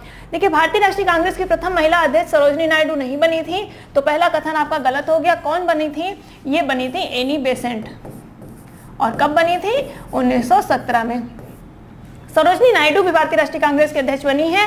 कब बनी है? ये 1925 में बनी है। तो ये भारतीय राष्ट्रीय कांग्रेस की दूसरी महिला अध्यक्ष बनी है। साथ ही साथ प्रथम भारतीय महिला। अगर यहाँ पर प्रथम महिला की बजाय प्रथम भारतीय महिला होता तो ये प्रश्न सही होता, ये कथन सही होता। तो सरोजनी नायडू प्रथम भारतीय महिला अध्यक्ष बनी, जबकि एनी बेसेंट प्रथम महिला अध्यक्ष बनी। तो पहला कथन गलत है। भारतीय राष्ट्रीय कांग्रेस के प्रथम मुस्लिम अध्यक्ष बदरुद्दीन तैयब जी थे। बिल्कुल थे, बदरुद्दीन तैयब जी प्रथम अध्यक्ष थे और इन्होंने जिस अधिवेशन की अध्यक्षता की थी वो 1887 का कांग्रेस अधिवेशन था। ये कांग्रेस का तीसरा अधिवेशन था और ये अधिवेशन संपन्न हुआ था मद्रास में। तो इस प्रश्न का सही जवाब है दो, केवल दो सही है, इसलिए बी इस प्रश्न का सही जवाब है। नेक्स्ट देखते हैं। निम्नलिखित कथनों पर विचार कीजिए। भारतीय राष्ट्रीय कांग्रेस का प्रथम अधिवेशन कलकत्ता में हुआ था। दूसरा, भारतीय राष्ट्रीय कांग्रेस का दूसरा अधिवेशन दादा भाई नौरोजी की अध्यक्षता में हुआ था। तीसरा, भारतीय राष्ट्रीय कांग्रेस तथा मुस्लिम लीग दोनों ने लखनऊ में 1916 में अधिवेशन किया तथा लखनऊ समझौता संपन्न किया। तो अब आपको बताना है कि इन तीनों कथनों में से कौन सा या कौन से कथन सही है। पहला देख लेते हैं। भारतीय राष्ट्रीय कांग्रेस का प्रथम अधिवेशन कलकत्ता में नहीं हुआ था। ये कहाँ हुआ था? ये हुआ था बंबई में। तो पहला कथन तो हो गया आपका गलत। दूसरा देख लेते हैं। भारतीय राष्ट्रीय कांग्रेस का दूसरा अधिवेशन दादा भाई नौरोजी के अध्यक्षता बिल्कुल हुआ था। 1886 का ये कलकत्ता अधिवेशन था और इसकी अध्यक्षता की थी दादा भाई नौरोजी ने। दूसरा कथन सही है। भारतीय राष्ट्रीय कांग्रेस तथा मुस्लिम लीग दोनों ने लखनऊ में 1916 में अधिवेशन किया तथा लखनऊ समझौता संपन्न किया। बिल्कुल हुआ था और ये लखनऊ समझौता हुआ था। साथ ही साथ उस समझौते में कांग्रेस के द्वारा मुस्लिम लीग की सांप्रदायिक निर्वाचन प्रणाली को स्वीकार कर लिया गया था। तो यहाँ पर पहला कथन गलत है। 2 और 3 सही है, 2 और 3 सी विकल्प में है, तो यही इस प्रश्न का सही जवाब है। नेक्स्ट देखते हैं। नीचे उन व्यक्तियों की सूची दी गई है जो भारतीय राष्ट्रीय कांग्रेस के अध्यक्ष हुए। तिथि अनुसार उन्हें क्रमबद्ध कीजिए। नीचे दिए गए कोड का उपयोग कर अपना उत्तर दीजिए। तो यहाँ पर 4 नाम दिए गए हैं जो अलग अलग समय पर कांग्रेस के अध्यक्ष रहे हैं, तो उनका क्रम आपको सजाना है। तो देख लेते हैं। महात्मा गांधी ने जिस अधिवेशन की अध्यक्षता की थी वो 1924 में हुआ था। जवाहरलाल नेहरू पहली बार जिस कांग्रेस के अध्यक्ष बने थे 1929 में। वल्लभ भाई पटेल 1931 के कराची अधिवेशन की अध्यक्षता की थी। सरोजनी नायडू 1925 के कानपुर अधिवेशन की अध्यक्षता की थी। तो अब यहाँ पर देख लेते हैं। सबसे पहले क्या आएगा? 1924 आएगा। तो सबसे पहले आएगा 1, फिर आएगा 4, फिर आएगा 2 और फिर आएगा 3। तो यहाँ पर 1 4 2 3 1 4 2 3 सी विकल्प में आ रहा है और यही आपका सही जवाब है इस प्रश्न का। तो महात्मा गांधी इन्होंने किस अधिवेशन की अध्यक्षता की थी? ये अधिवेशन कहाँ संपन्न हुआ था? बेलगाम में संपन्न हुआ था। और जवाहरलाल नेहरू ने 1929 में जिस अधिवेशन की अध्यक्षता की थी ये लाहौर में हुआ था। हालांकि इन्होंने 2 अन्य अधिवेशन की अध्यक्षता की 1936 और 1937 में। वल्लभ भाई पटेल 1931 इन्होंने जिस अधिवेशन की अध्यक्षता की थी ये कराची अधिवेशन था। और सरोजनी नायडू ने जिस अधिवेशन की अध्यक्षता की ये अधिवेशन कहाँ संपन्न हुआ था? कानपुर में। तो ये सारी जानकारी भी आपके लिए महत्वपूर्ण है। तो इस प्रश्न का सही जवाब है सी। नेक्स्ट देखते हैं। सूची 1 को सूची 2 के साथ सुमेलित कीजिए। अब एक तरफ कांग्रेस के अध्यक्ष दिए हैं, दूसरी तरफ अधिवेशन के स्थान दिए गए हैं। तो किस अध्यक्ष ने किस स्थान पर अधिवेशन में अध्यक्षता की है आपको वो मैच करना है। पहला देख लेते हैं doctor M A Ansari. Doctor Ansari ने जो जिस कांग्रेस अधिवेशन की अध्यक्षता की थी वो था मद्रास अधिवेशन। और कब हुआ था? 1927 में। इसी में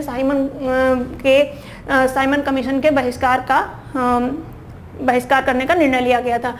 पुरुषोत्तम दास टंडन ने जिस अधिवेशन की अध्यक्षता की थी वो नासिक अधिवेशन है। सरोजनी नायडू ने कानपुर अधिवेशन की अध्यक्षता की थी और सुभाष चंद्र बोस ने हरिपुरा कांग्रेस अधिवेशन की अध्यक्षता की थी। तो अब इसी से देख लेते हैं। अंसारी ए के साथ में 4 हो जाएगा, ए के साथ में 3 हो जाएगा, बी के साथ में 4 हो जाएगा और सी के साथ में 2 हो जाएगा और डी के साथ में 1 हो जाएगा। 3 4 2 1, 3 4 2 1 सी विकल्प में आ रहा है और यही इस प्रश्न का सही जवाब है। नेक्स्ट देखते हैं। नेक्स्ट है उत्तर प्रदेश के विभिन्न स्थानों में आयोजित भारतीय राष्ट्रीय कांग्रेस के अधिवेशन के संदर्भ में सूची 1 को सूची 2 के साथ सम्मिलित कीजिए।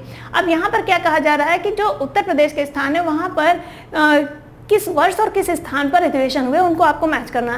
देखिए सबसे पहले देख लेते हैं मेरठ में जो अधिवेशन हुआ था ये हुआ था 1946 में। आप देखते हैं कि 1940 के बाद से कोई भी अधिवेशन नहीं हुआ, तो 1940 के बाद सीधे 1946 में अधिवेशन होता है मेरठ में। कानपुर में कब हुआ, ये 1925 में हुआ है। लखनऊ अधिवेशन 1916 में हुआ है। बनारस अधिवेशन 1905 में हुआ जिसकी अध्यक्षता गोपाल कृष्ण गोखले ने की थी। तो यहाँ पर ए के साथ हो जाएगा 4, बी के साथ हो जाएगा ए के साथ 3, ए के साथ 3, बी के साथ 4 और सी के साथ 1 और डी के साथ में 2। 3 4 1 2, 3 4 1 2 सी विकल्प में आ रहा है और यही इस प्रश्न का सही जवाब है। नेक्स्ट देखते हैं। नेक्स्ट है सूची 1 को सूची 2 से फिर एक सूची ही है और इसमें भी अध्यक्ष और उनके अध्यक्षता स्थान से आपको मैच करना है। अबुल कलाम आज़ाद ने जिस अधिवेशन की अध्यक्षता की है वो है रामगढ़ अधिवेशन 1940, तो ए के साथ हो गया 4। सरोजनी नायडू कानपुर 1925, तो बी के साथ हो गया 3। मोतीलाल नेहरू अमृतसर 1919, तो सी के साथ हो जाएगा 1 और डॉक्टर राजेंद्र प्रसाद बम्बई 1934, तो इसके साथ में हो जाएगा 2। तो 4 3 1 2 4 3 1 2 ये डी विकल्प में आ रहा है, यही इस प्रश्न का सही जवाब है। नेक्स्ट देखते हैं। निम्नलिखित में से किस अधिवेशन में कांग्रेस ने पहली बार भारतीय रियासतों के प्रति अपनी नीति घोषित की? किस अधिवेशन में भारतीय रियासतों के प्रति कांग्रेस ने नीति घोषित की? तो ये घोषित की थी नागपुर अधिवेशन में। कब हुआ था? 1920 में हुआ था और इसकी अध्यक्षता की थी वी राघवाचारी ने। ये भी आपको ध्यान रखना है। और इसी अधिवेशन में ये घोषणा की गई थी कि जो देशी रियासतों की प्रजा है वो भी कांग्रेस में शामिल हो सकती है और शर्त ये थी कि जो भी व्यक्ति कांग्रेस में प्रवेश लेगा उसकी सदस्यता के लिए उसकी आयु कम से कम 21 वर्ष हो, साथ ही साथ वो 25 पैसे वार्षिक चंदा दे सकता हो। तो 25 पैसे वार्षिक चंदा और 21 वर्ष की आयु रखने वाला कोई भी व्यक्ति कांग्रेस की सदस्यता ग्रहण कर सकता है। कब ऐसी घोषणा हुई थी? 1920 में हुई थी। साथ ही साथ यहीं पर असहयोग प्रस्ताव प्रस्तुत किया गया था। किसके द्वारा? CR दास के द्वारा। तो इस प्रश्न का सही जवाब है ए, नागपुर अधिवेशन। नेक्स्ट देखते हैं। 1922 में गया के इंडियन नेशनल कांग्रेस के अधिवेशन के अध्यक्ष कौन थे? तो जो 1922 का गया अधिवेशन है उसके अध्यक्ष पूछे जा रहे हैं, तो ये थे चितरंजन दास। चितरंजन दास की अध्यक्षता में गया कांग्रेस अधिवेशन हुआ था और इस अधिवेशन में जो चुनाव में भाग लेने और ना लेने को लेकर के 2 गुट बने थे। तो चूंकि वहाँ पर बहुमत से ये प्रस्ताव पारित हो गया कि कांग्रेस चुनाव में भाग नहीं लेगी और इसी मुद्दे पर आकर के चितरंजन दास कांग्रेस छोड़ देते हैं और एक नई पार्टी बनाते हैं, स्वराज पार्टी। तो इस प्रश्न का सही जवाब है ए। नेक्स्ट देखते हैं। निम्नलिखित में से भारतीय राष्ट्रीय कांग्रेस के किस अधिवेशन में बाल गंगाधर तिलक ने अभिव्यक्त किया था कि स्वराज मेरा जन्मसिद्ध अधिकार है, मैं उसे लेकर रहूंगा? बनारस अधिवेशन, कलकत्ता अधिवेशन, सूरत अधिवेशन, लखनऊ अधिवेशन 1916। तो ये 1916 के लखनऊ अधिवेशन में इन्होंने व्यक्त किया था और उस समय तिलक चला रहे थे होम रूल आंदोलन। तो होम रूल लीग आंदोलन चल रहा था। होम रूल का उद्देश्य क्या था? स्वराज प्राप्त करना, स्वशासन प्राप्त करना। तो यही यहाँ पर घोषणा करते हैं, स्वराज मेरा जन्मसिद्ध अधिकार है, मैं उसे लेकर रहूंगा। नेक्स्ट देखते हैं। भारतीय राष्ट्रीय कांग्रेस के निम्नलिखित अधिवेशनों में से किसकी अध्यक्षता सी विजय राघव चेरियार ने की थी? तो यहाँ पे पूछा जा रहा है किस अधिवेशन की अध्यक्षता सी विजय राघव चेरियार ने की थी। लखनऊ अधिवेशन, नागपुर अधिवेशन, गया अधिवेशन, उपरोक्त में से कोई नहीं। तो जिस अधिवेशन की अध्यक्षता की थी वो था नागपुर अधिवेशन 1920 का। नेक्स्ट देखते हैं। भारतीय राष्ट्रीय कांग्रेस के निम्नलिखित अधिवेशनों में से किसकी अध्यक्षता, ये रिपीट हो गया है। भारतीय राष्ट्रीय कांग्रेस के 1924 के अधिवेशन में महात्मा गांधी द्वारा मात्र एक बार अध्यक्षता की गई। तो महात्मा गांधी द्वारा मात्र एक बार अध्यक्षता की गई। यह अधिवेशन कहाँ हुआ था? तो जिस अधिवेशन की 1924 में महात्मा गांधी अध्यक्षता कर रहे हैं, उस अधिवेशन स्थल का नाम पूछा जा रहा है, तो वो है बेलगांव। बेलगांव कहाँ है? कर्नाटक में है। गांधी जी के द्वारा मात्र एक कांग्रेस अधिवेशन की अध्यक्षता की गई है। कौन सा है वो? बेलगांव अधिवेशन, कर्नाटक का। कब की गई? 1924 में। इस प्रश्न का सही जवाब है सी। नेक्स्ट देखते हैं, इनमें से कौन सबसे कम आयु में भारतीय राष्ट्रीय कांग्रेस का अध्यक्ष बनने वाला व्यक्ति है? क्या पूछा जा रहा है? सबसे कम आयु में। तो सबसे कम आयु में भारतीय राष्ट्रीय कांग्रेस का अध्यक्ष बनने का जो गौरव प्राप्त है वो है अबुल कलाम आज़ाद को। जिस समय 1923 में ये कांग्रेस के अध्यक्ष बने थे, दिल्ली अधिवेशन में ये भी एक विशेष अधिवेशन था, दूसरा विशेष अधिवेशन था ये, और इसके अध्यक्षता के समय इनकी जो आयु थी वो थी 35 वर्ष। तो जितने भी अध्यक्ष बने थे उनमें सबसे कम आयु इनकी थी। तो सबसे कम आयु में भारतीय राष्ट्रीय कांग्रेस का अध्यक्ष बनने वाले कोई व्यक्ति हैं तो वो हैं मौलाना आज़ाद। नेक्स्ट देखते हैं, वर्ष 1938 के भारतीय राष्ट्रीय कांग्रेस के हरिपुरा अधिवेशन की अध्यक्षता की थी। अब यहाँ पे 1938 के हरिपुरा अधिवेशन के अध्यक्ष के बारे में पूछा जा रहा है, तो इसकी अध्यक्षता की थी सुभाष चंद्र बोस ने। और इसमें इस अधिवेशन में जो योजना आयोग है उसके बारे में घोषणा की गई थी।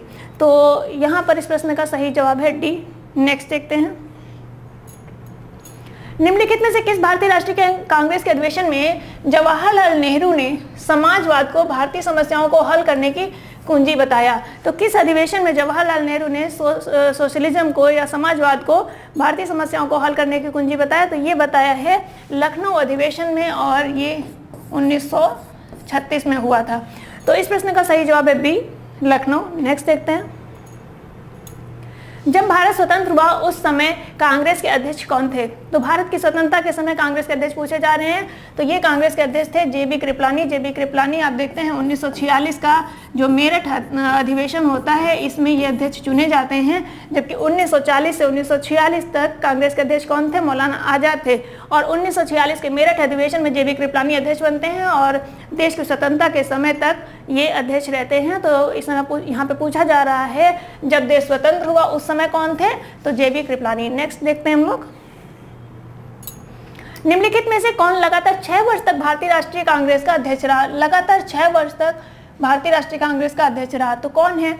अबुल कलाम आज़ाद। अभी आपको बताया कि ये 1940 का रामगढ़ अधिवेशन हुआ था, उसमें अध्यक्ष चुने गए थे, और तब से लेकर के 1946 तक ये कांग्रेस के अध्यक्ष रहे, क्योंकि इस दौरान कोई भी कांग्रेस का अधिवेशन नहीं हुआ था। तो इस प्रश्न का सही जवाब है बी। नेक्स्ट देखते हैं, भारतीय राष्ट्रीय कांग्रेस के द्वितीय सम्मेलन में कितने मुस्लिम प्रतिनिधियों ने भाग लिया? तो यहाँ पे क्या पूछा जा रहा है? द्वितीय सम्मेलन में कितने मुस्लिम प्रतिनिधियों ने भाग लिया? तो द्वितीय सम्मेलन में 33 मुस्लिम प्रतिनिधियों ने भाग लिया था। नेक्स्ट देखते हैं, कांग्रेस के लिए समर्थन प्राप्त करने के उद्देश्य से 1889 में एक समिति स्थापित की गई। निम्न में से उस समिति का सभापति था, तो किसकी अध्यक्षता में या किसके सभापतित्व में ये समिति स्थापित की गई थी? तो ये विलियम डिग्बी के सभापतित्व में स्थापित की गई थी। इस प्रश्न का सही जवाब है विलियम डिग्बी। नेक्स्ट देखते हैं, भारतीय राष्ट्रीय कांग्रेस के द्वितीय मुस्लिम अध्यक्ष कौन थे? अभी आपने प्रथम देखा था, प्रथम मुस्लिम अध्यक्ष कौन है? बदरुद्दीन तैयब जी। यहाँ पे पूछा जा रहा है द्वितीय मुस्लिम अध्यक्ष कौन है? तो द्वितीय मुस्लिम अध्यक्ष है रहमतुल्लाह सयानी, और इन्होंने जिस कांग्रेस अधिवेशन की अध्यक्षता की है वो है 1896 का कलकत्ता अधिवेशन। और इस अधिवेशन में सर्वप्रथम वंदे मातरम गाया गया, और साथ ही साथ दादा भाई नौरोजी की ड्रेन थ्योरी को कांग्रेस के द्वारा एक्सेप्ट किया गया। तो इस प्रश्न का सही जवाब है सी। नेक्स्ट देखते हैं, कांग्रेस लड़खड़ा कर धराशायी हो रही है, भारत में रहते हुए मेरी अंतिम इच्छा है कि मैं इसकी शांतिपूर्ण मृत्यु में सहायक बन सकूं। ये कथन किससे संबंधित है? तो ये कथन है कर्जन का।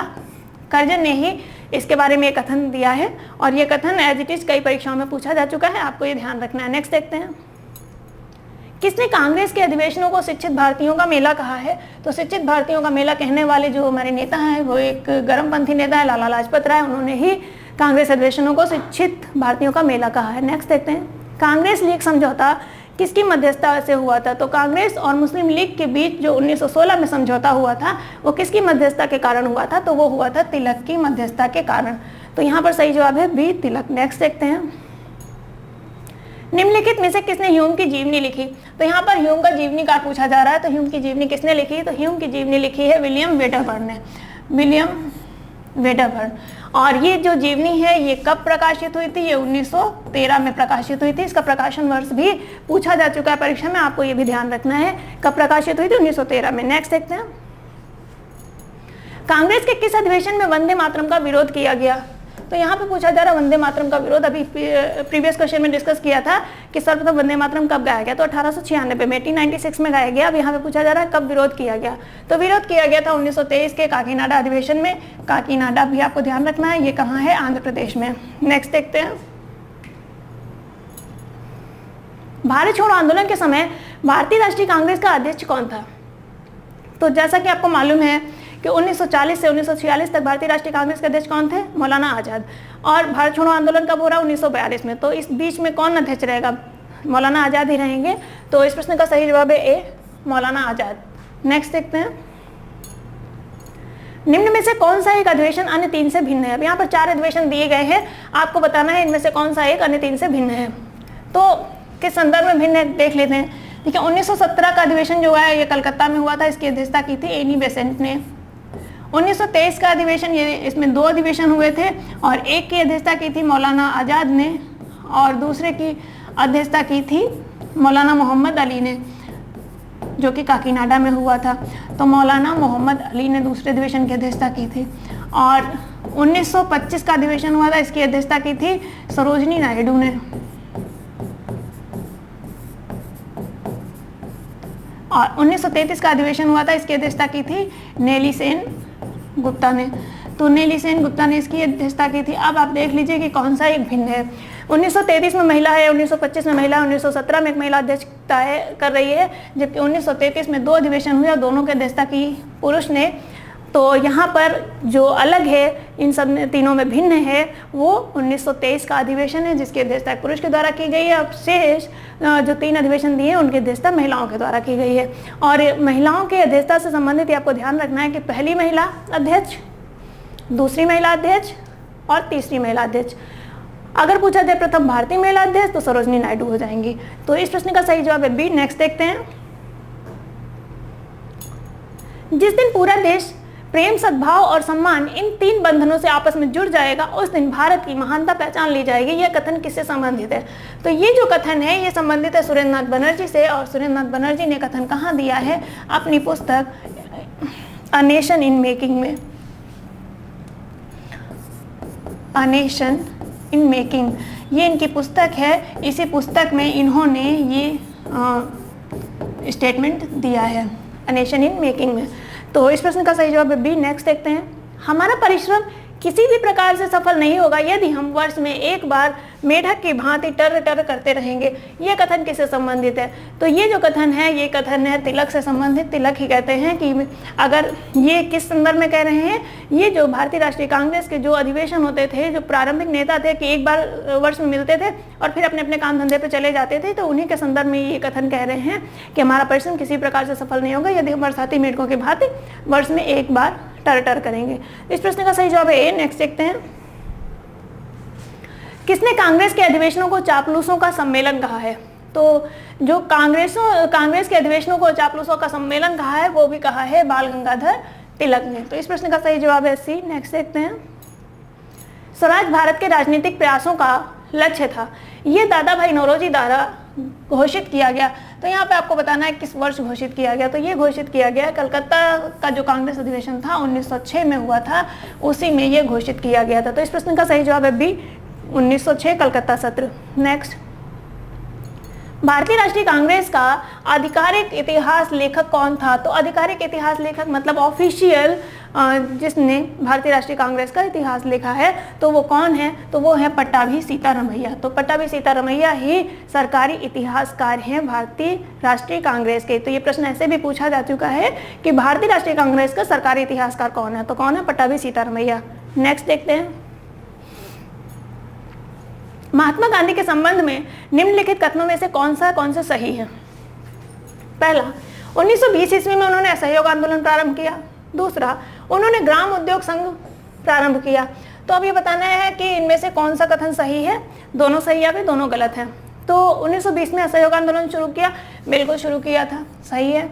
उन्होंने ग्राम उद्योग संघ प्रारंभ किया, हाँ, उन्होंने ग्राम उद्योग संघ प्रारंभ किया और जैसा कि पहले ही बता चुके हैं, जहाँ भी संघ आए भारतीय राष्ट्रीय आंदोलन के दौरान, जो भी संस्थाएं, जो भी संगठन बने, उनमें जहाँ भी संघ आ जाए आप डायरेक्ट गांधी के साथ कनेक्ट कर दीजिए, आपका प्रश्न सही हो जाएगा। तो इस प्रश्न का सही जवाब है 1 और 2 दोनों, यानी सी दोनों सही है। नेक्स्ट, अग्रांकित में किसने 1883 में कलकत्ता में ऑल इंडिया नेशनल कॉन्फ्रेंस का गठन किया? तो 1883 में नेशनल कॉन्फ्रेंस की बात हो रही है, किसने किया था? तो ये की थी सुरेंद्र नाथ बनर्जी ने। इनकी जो संगठन है इंडियन एसोसिएशन के तत्वाधान में ये इसका आयोजन हुआ था और इसकी जो अध्यक्षता की थी, जो पहली कॉन्फ्रेंस हुई थी, इसकी अध्यक्षता की थी आनंद मोहन बोस ने। तो अगर कभी सुरेंद्र नाथ बनर्जी का नाम ना दिया हो, आनंद मोहन बोस का नाम दिया हो, तो आप आनंद मोहन बोस के साथ जाएंगे। और अगर व्यक्तियों के नाम ना दिए हो, सिर्फ संगठन का नाम दिया गया हो, तो इंडियन एसोसिएशन के साथ आप जाएंगे कि इंडियन एसोसिएशन के तत्वाधान में ही 2 नेशनल कॉन्फ्रेंस आयोजित की गई थी, एक 1883 में और एक 1885 में। इस प्रश्न का सही जवाब है ए। नेक्स्ट देखते हैं, 1916 में मुस्लिम लीग और कांग्रेस के बीच समझौता किसने करवाया था? तो मुस्लिम लीग और कांग्रेस के बीच में समझौता कराया था, ये समझौता कराया था लोकमान्य तिलक। तो लोकमान्य तिलक के द्वारा ही कांग्रेस लीग में समझौता हुआ था। इसको कांग्रेस लीग पैक्ट या लखनऊ समझौता के नाम से जाना जाता है। नेक्स्ट क्वेश्चन देखते हैं, 1938 में हरिपुरा कांग्रेस अधिवेशन के दौरान सुभाष चंद्र बोस का महत्वपूर्ण कदम था। तो इसमें से जो आपको कथन दिए इनमें से बताना है कि क्या महत्वपूर्ण कदम था। ए, क्योंकि इस अधिवेशन में सभी भारतीय नेताओं ने अंग्रेजों के विरुद्ध युद्ध की घोषणा की, ऐसा हुआ था क्या? दूसरा, क्योंकि जवाहरलाल नेहरू को भविष्य के भारत का प्रधानमंत्री चुना गया था। तीसरा, क्योंकि कांग्रेस ने योजना आयोग के विचार को शुरू किया था। चौथा, क्योंकि लोगों ने विदेशी सामानों और मदिरा का बहिष्कार किया। तो क्या महत्वपूर्ण कदम था सुभाष चंद्र बोस का 1938 के हरिपुरा कांग्रेस अधिवेशन का?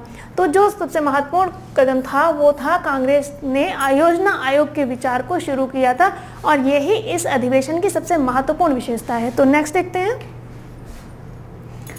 राष्ट्रीय गीत वंदे मातरम का कांग्रेस के अध्यक्ष द्वारा किस कांग्रेस अधिवेशन में विरोध किया गया? तो ये विरोध किया गया था काकीनाडा कांग्रेस में और ये 1923 में हुआ था और इसके जो अध्यक्ष थे वो थे मौलाना मोहम्मद अली। तो मौलाना मोहम्मद अली ये कांग्रेस के अध्यक्ष थे और अध्यक्ष के द्वारा ही वंदे मातरम का विरोध किया गया। तो इस प्रश्न का सही जवाब है सी, काकीनाडा कांग्रेस। नेक्स्ट देखते हैं, कांग्रेस ने अपनी कृषि नीति की घोषणा कहाँ की थी? तो कृषि नीति की घोषणा पूछा जा रहा है बम्बई में, त्रिपुरी में, फैजपुर में या फिर हरिपुर में। तो ये जो कृषि नीति की घोषणा की थी ये फैजपुर में की थी। ये अधिवेशन कब हुआ था? 1936 में हुआ था और ये कांग्रेस का एकमात्र अधिवेशन है जो कि गांव में हुआ था। अगर आपसे पूछा जाए कि कांग्रेस का कौन सा अधिवेशन गांव में हुआ था तो 1936 का ये फैजपुर अधिवेशन ही है। फैजपुर एक गांव है और गांव में बैठ करके ही किसानों के बारे में, कृषकों के बारे में सोचा गया। तो कृषि नीति भी कहाँ पे घोषित की गई? गांव में। कृषि कहाँ होती? गांव में होती है। तो बहुत आसानी से इस क्वेश्चन को याद रख सकते हैं। नेक्स्ट देखते हैं, अखिल भारतीय कांग्रेस के 1889 के बम्बई अधिवेशन में कितनी भारतीय महिलाओं ने भाग लिया था? तो यहाँ पे किस अधिवेशन की बात हो रही है? 1889 का। और ये कांग्रेस का 5वां अधिवेशन था और इस अधिवेशन में कुल 10 महिलाओं ने भाग लिया था। तो इस प्रश्न का सही जवाब है ए, 10 महिलाओं ने भाग लिया था। नेक्स्ट देखते हैं, कांग्रेस के किस अधिवेशन में नरमपंथियों एवं चरमपंथियों में विभाजन अपरिहार्य हो गया था? तो किसमें विभाजन हो गया था? जो इन दोनों के बीच में विवाद तो प्रारंभ हो गया था 1906 में ही, लेकिन ये विभाजन की स्थिति बन गई कब बन गई? 1907 में। और ये अधिवेशन कहाँ हुआ था? सूरत में। और यहीं पर कांग्रेस का प्रथम विभाजन हुआ था। तो ये 1907 का अधिवेशन है। नेक्स्ट देखते हैं, निम्नलिखित में से किसे 3 बार भारतीय राष्ट्रीय कांग्रेस का अध्यक्ष चुना गया? गोपाल कृष्ण गोखले हैं, दादा भाई नौरोजी हैं, सुरेंद्र नाथ बनर्जी हैं या शंकरन नायर हैं? तो 3 बार जिन्हें अध्यक्ष चुना गया वो है दादा भाई नौरोजी। और दादा भाई नौरोजी के साथ समानता एक अन्य व्यक्ति ने की है, वो है जवाहरलाल नेहरू। जवाहरलाल नेहरू भी भारतीय राष्ट्रीय कांग्रेस के 3 बार अध्यक्ष बने हैं। तो इस प्रश्न का सही जवाब है बी। नेक्स्ट देखते हैं, निम्न में से कौन सा आर्थिक निष्कासन के विषय में सत्य नहीं है? अब यहाँ पे क्या देखना है जो सत्य नहीं है। पहला, आर्थिक निष्कासन का अर्थ भारतीय संपदा का इंग्लैंड को हस्तांतरण है, बिल्कुल सही है। पूंजी का निष्कासन भारत में कार्यरत नागरिक तथा सैनिक अधिकारियों के वेतन तथा पेंशन के रूप में होता था। बिल्कुल होता था, ये भी कथन सही है। दादा भाई नौरोजी ने आर्थिक निष्कासन के सिद्धांत को ब्रिटिश संसद में प्रस्तुत किया, ये कथन गलत है। तो दादा भाई नौरोजी ने ये निष्कासन सिद्धांत को ब्रिटिश संसद में नहीं, बल्कि जो इनके द्वारा गठित संस्था थी ईस्ट इंडिया एसोसिएशन, तो ईस्ट इंडिया एसोसिएशन की मीटिंग में ही ये प्रस्तुत किया था, ना कि ब्रिटिश संसद में। तो ये कथन असत्य है और यहाँ पर असत्य पूछा गया है। और आर्थिक निष्कासन सिद्धांत ने भारत के औपनिवेशिक शोषण का खुलासा किया, बिल्कुल किया। तो इस प्रश्न का जो सही जवाब है वो हो जाएगा सी, क्योंकि यहाँ पर असत्य पूछा गया है, शेष सभी सत्य हैं, सिर्फ यही एक कथन है जो कि असत्य है, इसलिए यही इस प्रश्न का सही जवाब हो जाएगा। नेक्स्ट देखते हैं, 1885 में बॉम्बे प्रेसिडेंसी एसोसिएशन का गठन किसने किया था? तो किसके द्वारा 1885 में बॉम्बे प्रेसिडेंसी एसोसिएशन का गठन किया गया था? एस.एन. बनर्जी, आनंद मोहन बोस हैं, पी आनंद चार्लू और एम.बी. राघवाचार्य हैं, फिरोज शाह मेहता और पी आनंद चार्लू हैं, के.टी. तेलंग और फिरोज शाह मेहता हैं। तो किसके द्वारा बॉम्बे प्रेसिडेंसी एसोसिएशन की स्थापना की गई थी? तो के.टी. तेलंग और फिरोज शाह मेहता के द्वारा। साथ ही साथ इसमें अन्य व्यक्ति जो जुड़े थे वो कौन थे? बदरुद्दीन तैयब जी। अभी प्रारंभिक सेशन में डिस्कशन हो चुका है इसके बारे में, तो बदरुद्दीन तैयब जी, ये 3 लोग इससे संबंधित है। नेक्स्ट देखते हैं, लाला लाजपत राय सर्वप्रथम कांग्रेस के किस अधिवेशन में शामिल हुए? तो लाला लाजपत राय सर्वप्रथम कांग्रेस के जिस अधिवेशन में शामिल हुए थे 1888 का अधिवेशन था। कहाँ हुआ था? इलाहाबाद में हुआ था और यहाँ पर इन्होंने हिंदी में भाषण दिया था। ये एक विशेषता है, हिंदी में भाषण दिया था। तो ये भी आपको ध्यान रखना है कि सर्वप्रथम भारतीय राष्ट्रीय कांग्रेस के किस अधिवेशन में हिंदी में भाषण दिया गया था? तो ये पहला अधिवेशन था जिसमें हिंदी में भाषण दिया गया था। तो कांग्रेस का चौथा अधिवेशन 1888 में इलाहाबाद में, इसी में लाला लाजपत राय शामिल होते हैं और हिंदी में भाषण देते हैं। नेक्स्ट देखते हैं, किसने उदारवादी नेताओं की नीतियों को राजनीतिक भिक्षावृत्ति की संज्ञा दी है? तो राजनीतिक भिक्षावृत्ति की संज्ञा देने वाले जो हमारे नेता हैं वो हैं बाल गंगाधर तिलक। बाल गंगाधर तिलक ही जो उदारवादी नेता हैं उनको भिक्षावृत्ति की संज्ञा देते हैं। और यहाँ पर भिक्षावृत्ति, राजनीतिक भिक्षावृत्ति, और अगर यहीं पर पूछा जाए कि याचना संस्था किसने कहा या बेगिंग इंस्टीट्यूट किसने कहा है, तो आपका उत्तर हो जाएगा बिपिन चंद्र पाल। तो भिक्षावृत्ति, ये बहुत ध्यान से इस प्रश्न को पढ़िएगा कि भिक्षावृत्ति की संज्ञा, तो ये राजनीतिक भिक्षावृत्ति की संज्ञा दी है बाल गंगाधर तिलक ने। यहीं पर अगर पूछा जाए कि किसने याचना संस्था या बेगिंग इंस्टीट्यूट कहा है, तो वो कहा है बिपिन चंद्र पाल ने। नेक्स्ट देखते हैं, भारतीय राष्ट्रीय कांग्रेस के बारे में निम्नलिखित कथनों पर विचार कीजिए। हम साइड में हो जा रहे हैं, आप लोग इस प्रश्न को अच्छे से पढ़ लीजिए। पहला, सरोजिनी नायडू कांग्रेस की अध्यक्ष बनने वाली प्रथम महिला थी। दूसरा, सी.आर. दास ने जब कांग्रेस अध्यक्ष के रूप में कार्य किया तब वे जेल में थे। तीसरा, ए.ओ. ह्यूम प्रथम ब्रिटिश नागरिक थे जो कांग्रेस के अध्यक्ष बने। अल्फ्रेड वेब 1894 में कांग्रेस के अध्यक्ष बने। अब इनमें से आपको सही कथन का चयन करना है। तो सरोजिनी नायडू कांग्रेस की अध्यक्ष बनने वाली प्रथम महिला नहीं थी, बल्कि ये द्वितीय महिला थी। हाँ, अगर यहाँ पे भारतीय लगा होता तो प्रथम भारतीय महिला थी। तो ये पहला कथन तो हो गया गलत। सी.आर. दास ने जब कांग्रेस अध्यक्ष के रूप में कार्य किया तब वे जेल में थे, ये बिल्कुल सही है। 1921 का जो अहमदाबाद अधिवेशन हुआ था, इस अधिवेशन में अध्यक्ष चुने गए थे सी.आर. दास, लेकिन सी.आर. दास थे उस समय जेल में, तो इस अधिवेशन की अध्यक्षता की थी, क्योंकि वो जेल में थे इसलिए इसकी अध्यक्षता की थी हकीम अजमल ने। तो ये भी आपको बहुत अच्छे से ध्यान रखना है कि कौन चुना गया था और किसने की थी। तो हकीम अजमल ने चुना गया था क्योंकि वो उस समय जेल में थे सी.आर. दास। तो ये कथन सही है। ए.ओ. ह्यूम प्रथम ब्रिटिश नागरिक थे जो कांग्रेस के अध्यक्ष बने। ए.ओ. ह्यूम कांग्रेस के कभी भी अध्यक्ष नहीं बने हैं, तो ये कथन आपका गलत है। ए.ओ. ह्यूम कांग्रेस के संस्थापक थे, साथ ही लंबे समय तक कांग्रेस के सचिव बने रहे। अल्फ्रेड वेब 1894 में कांग्रेस के अध्यक्ष बने, ये कथन भी सही है। तो यहाँ पर 1 और 4 कौन से कथन सही हैं? तो 1 और 4 यहाँ पर सही है, और यहाँ पर विकल्प में थोड़ा सा चेंज कर लेते हैं। नहीं, 2 और 4, हाँ, पहला गलत है, तीसरा गलत है, 2 और 4 सही है। तो 2 और 4 सही, इसलिए बी इस प्रश्न का सही जवाब है। और 1894 में अल्फ्रेड वेब ने जिस अधिवेशन की अध्यक्षता की थी, वो अधिवेशन कहाँ हुआ था? मद्रास में हुआ था, और ये तीसरे यूरोपीय अध्यक्ष बने। अब यूरोपीय अध्यक्षों के संबंध में आपको यही 3 महत्वपूर्ण हैं जो कि ध्यान रखने हैं। पहले आपके जॉर्ज यूले दूसरे विलियम वेडरबर्न और तीसरे अल्फ्रेड वेब। अल्फ्रेड वेब तीसरे व्यक्ति हैं, तीसरे यूरोपीय व्यक्ति हैं जो भारतीय राष्ट्रीय कांग्रेस के अध्यक्ष बने। तो इस प्रश्न का सही जवाब है बी, 2 और 4 सही है, जबकि पहला और तीसरा गलत है। आप लोग सही से देख लीजिए इसको। नेक्स्ट, कांग्रेस के नरम दल के नेताओं का आंदोलन की पद्धति थी। कांग्रेस के नरम दल के नेताओं की आंदोलन पद्धति थी, किस तरह की थी? तो ये जो थी आंदोलन पद्धति, ये थी राजवामबद्ध की। मतलब जो नेता थे कांग्रेस के, वो शासन प्रशासन में अपना शामिल होना, कि उनके साथ मिल करके काम करना, ये उनके आंदोलन का उद्देश्य था। किसी भी तरह से उनको देश से बाहर निकालना, कोई आक्रामक गतिविधियां करना, ऐसा उद्देश्य नहीं था। तो इस प्रश्न का सही जवाब है राजवामबद्ध है। नेक्स्ट देखते हैं, निम्नलिखित में से किस आंदोलन के कारण भारतीय राष्ट्रीय कांग्रेस में विभाजन हुआ जिसके परिणाम स्वरूप नरम दल और गरम दल का उद्भव हुआ? तो नरम दल और गरम दल का उद्भव कब हुआ, ये भी आपसे पूछा जा सकता है। तो किस आंदोलन के परिणाम स्वरूप हुआ? तो ये 1905 में स्वदेशी आंदोलन प्रारंभ हुआ था, जो कि बंगाल विभाजन के उपरांत ये आंदोलन प्रारंभ हुआ था।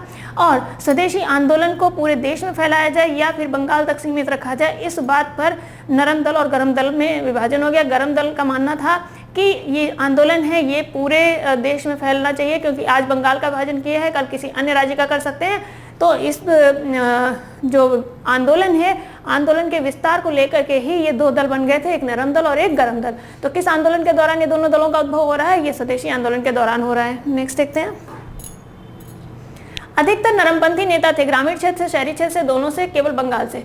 तो जो नरमपंथी नेता थे वो शहरी क्षेत्रों से थे और पढ़े लिखे लोग थे, अच्छे घरों से थे, नौकरी पेशा लोग थे, बल्कि वो शहरी क्षेत्र से तो थे और ग्रामीण क्षेत्रों से और आम जनता से उनकी एक अच्छी खासी दूरी भी थी। इस प्रश्न का सही जवाब है बी। नेक्स्ट देखते हैं, निम्नलिखित में से किसने 1904 से लगातार भारत को स्वशासन देने पर बल दिया? तो कौन ऐसे व्यक्ति हैं जिन्होंने स्वशासन के लिए इतना बल दिया 1904 से? तो वो हैं आपके दादा भाई नौरोजी। दादा भाई नौरोजी ने 1904 से लगातार प्रयास किया कि भारत को स्वशासन दिया जाए। इस प्रश्न का सही जवाब है सी। नेक्स्ट देखते हैं, निम्न में से कौन उग्रपंथी नहीं था?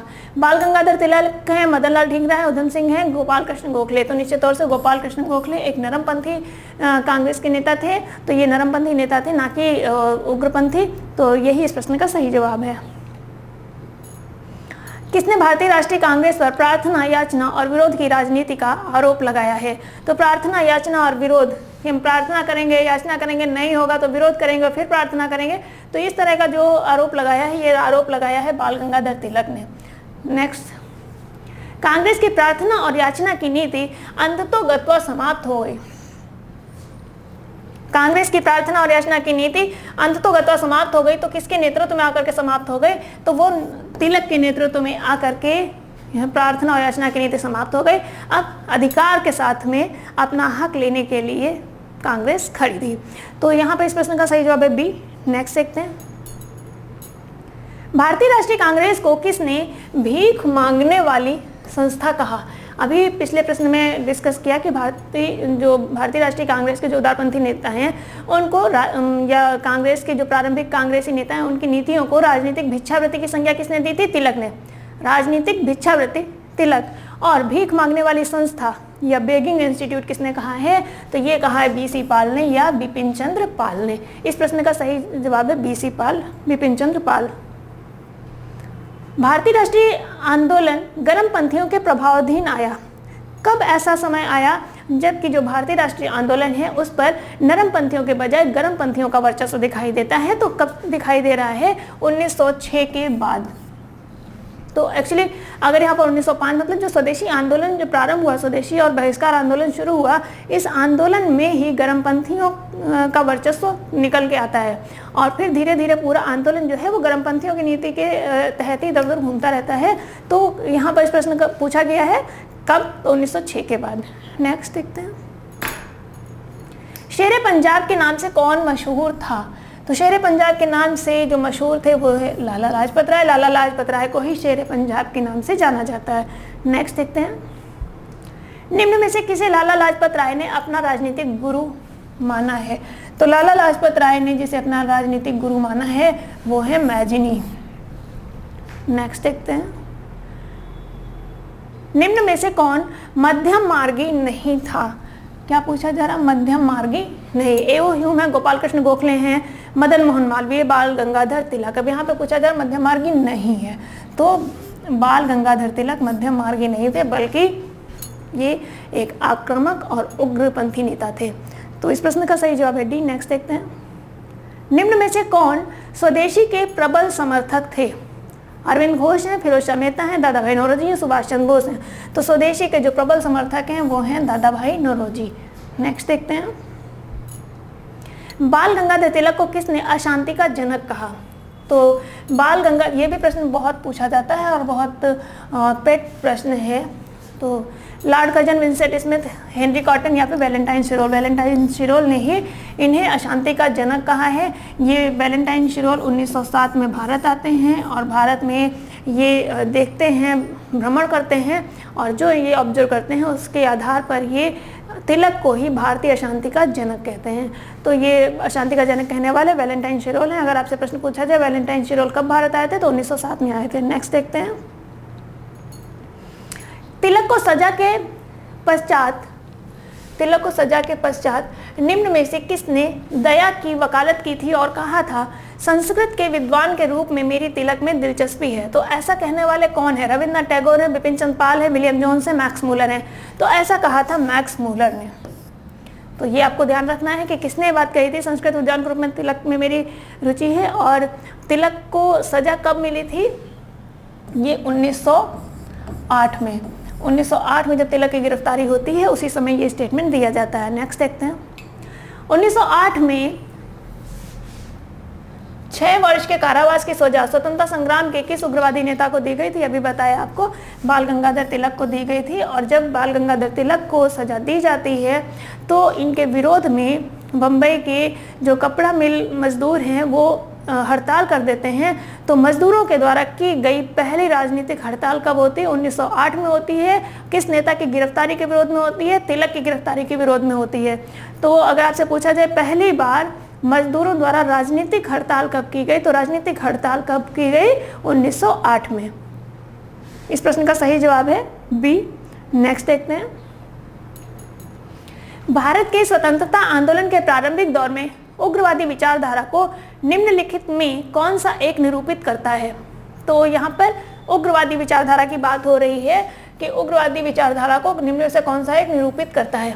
पहला, आयातित वस्तुओं पर देशज वस्तुओं को प्रश्रय देकर देशज वस्तुओं को बढ़ावा देना। दूसरा, संवैधानिक साधनों एवं याचिकाओं के स्थान पर आक्रामक साधनों से स्वशासन प्राप्त करना। तीसरा, देश को आवश्यकता अनुसार राष्ट्रीय शिक्षा प्रदान करना। सैनिक विद्रोह द्वारा ब्रिटिश साम्राज्य के विरुद्ध बलात् राज्य परिवर्तन संगठित करना। तो यहाँ पर जो आंदोलन का प्रारंभिक दौर है तो उसमें जो मुख्य उद्देश्य था वो मुख्य उद्देश्य था कि जो संवैधानिक साधन और याचिका थे उनके स्थान पर आक्रामक साधनों से स्वशासन प्राप्त करना। तो इस प्रश्न का सही जवाब है बी। और इस तरह के जब भी प्रश्न आए तो बहुत अच्छे से कथन को पढ़ लीजिएगा। अगर आपने कथन को अच्छे से पढ़ लिया तो फिर आप प्रश्न का उत्तर आसानी से कर लेंगे। कई बार होता है कि बड़ा प्रश्न देख के लगता है प्रश्न बहुत बड़ा है और आता हुआ प्रश्न भी ऐसे में गलत होता है, जल्दबाजी करते हैं पढ़ने में। बिल्कुल जल्दबाजी मत करिए। अगर प्रश्न बड़ा है तो उसको टाइम भी दीजिए, अच्छे से पढ़ लीजिए और अगर अच्छे से पढ़ लिया तो आपका प्रश्न सही हो जाएगा। नेक्स्ट देखते हैं। भारतीय मुसलमान सामान्य रूप से उग्रवादी आंदोलन की ओर आकर्षित नहीं हुए, इसका कारण था? तो क्या ऐसा कारण था? उन पर सैयद अहमद खान का प्रभाव था, उग्रवादी नेताओं का मुस्लिम विरोधी दृष्टिकोण था, मुस्लिम आकांक्षाओं के प्रति उदासीनता थी, या फिर उग्रवादियों के हिंदू अतीत का राग अलापने की नीति? तो इसका जो सही जवाब है वो है उग्रवादियों की हिंदू अतीत का राग अलापने की नीति, जिसकी वजह से जो मुस्लिम थे वो इस राष्ट्रीय आंदोलन की तरफ आकर्षित नहीं हो पाए। नेक्स्ट देखते हैं। दो कथन, एक कथन दिया है और एक कारण। पहला, बाल गंगाधर तिलक जो कथन दिया है, बाल गंगाधर तिलक सांप्रदायिकतावादी थे।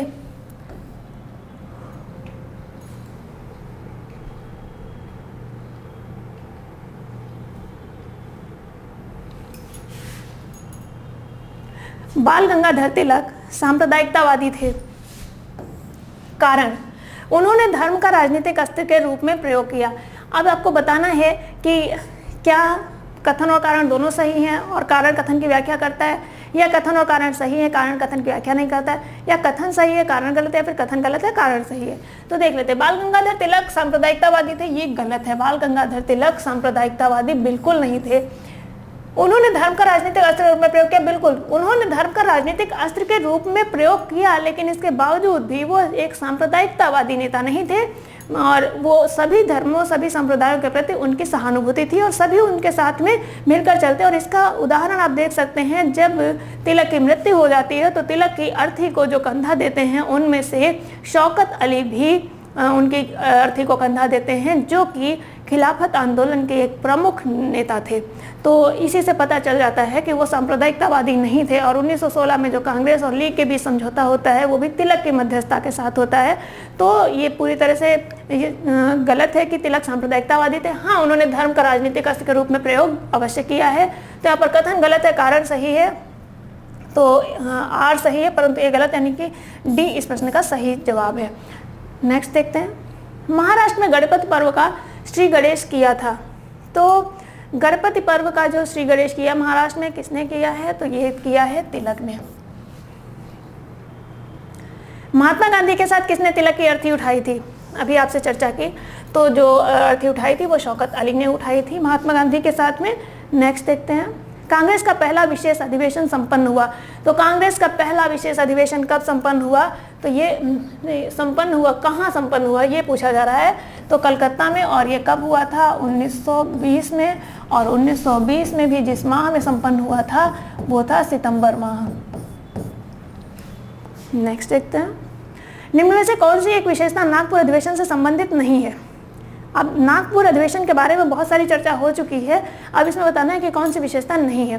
पहला, सदस्यता शुल्क 25% निर्धारित की गई थी, बिल्कुल थी। आपको देखना क्या है जो नहीं है। सदस्यता के लिए 21 वर्ष की आयु निर्धारित की गई थी, बिल्कुल की गई थी। असहयोग प्रस्ताव प्रस्तुत किया गया था, बिल्कुल किया गया था। आर्थिक नीति संबंधी कार्यक्रम, ये गलत है।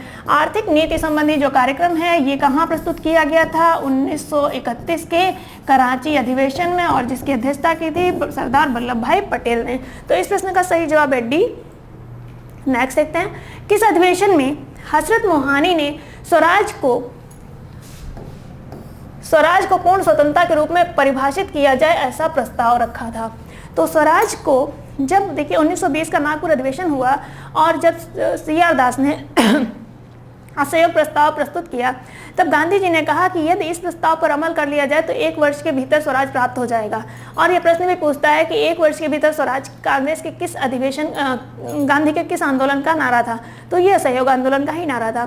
तो लेकिन वहाँ पर स्वराज का अर्थ क्या होगा, स्वराज के अर्थ को, स्वराज शब्द को उन्होंने स्पष्ट नहीं किया था। तो उसके बाद 1921 का जो अहमदाबाद अधिवेशन होता है तो वहाँ पर हजरत मोहानी कहते हैं कि ये जो स्वराज है इसको पूर्ण स्वतंत्रता यानी सभी प्रकार के विदेशी बंधनों से मुक्त एक पूर्ण स्वतंत्रता के रूप में इसको परिभाषित किया जाए। तो ऐसा परिभाषित किया जाए इसका प्रस्ताव रखते हैं। और ये परिभाषित कब होता है? ये परिभाषित किया जाता है 1929 के लाहौर अधिवेशन में। तो यहाँ पर प्रस्ताव रखा गया और ये प्रस्ताव पूर्ण कब होता है? 1929 के लाहौर अधिवेशन में, जिसकी अध्यक्षता की थी जवाहरलाल नेहरू ने। तो इसमें क्या पूछा जा रहा है कि स्वतंत्रता को परिभाषित किया जाए ऐसा प्रस्ताव रखा था। तो ऐसा प्रस्ताव रखा था अहमदाबाद अधिवेशन में, और यह अधिवेशन कब हुआ था? 1921 में।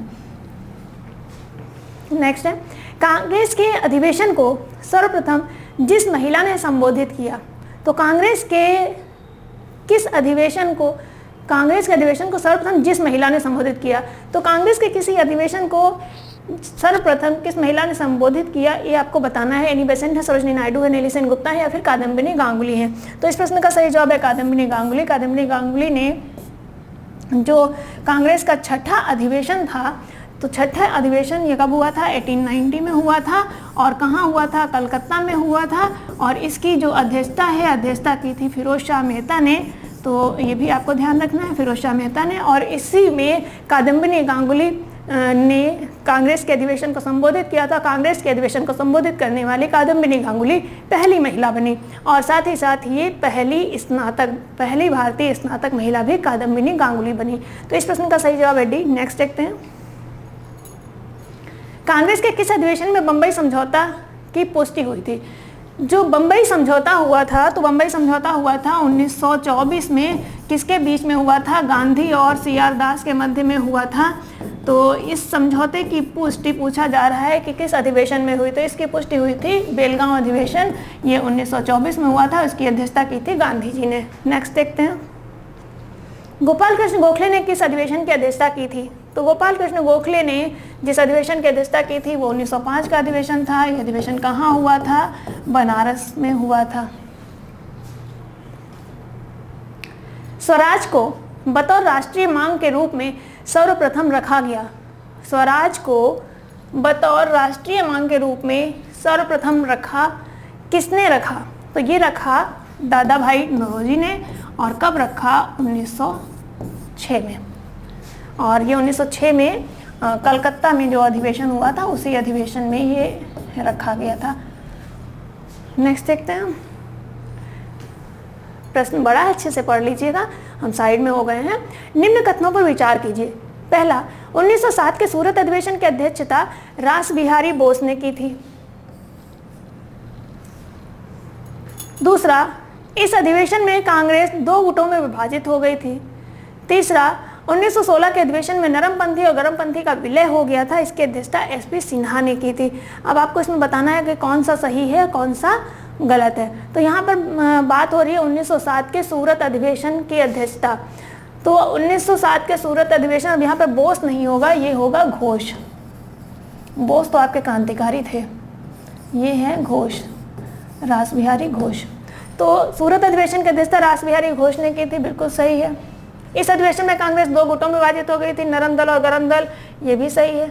1916 के अधिवेशन में नरमपंथी और गरमपंथियों का विलय हो गया था, ये तो सही है। लेकिन इसकी अध्यक्षता SP सिन्हा ने नहीं की थी, बल्कि इसकी अध्यक्षता की थी अंबिका चरण मजूमदार ने।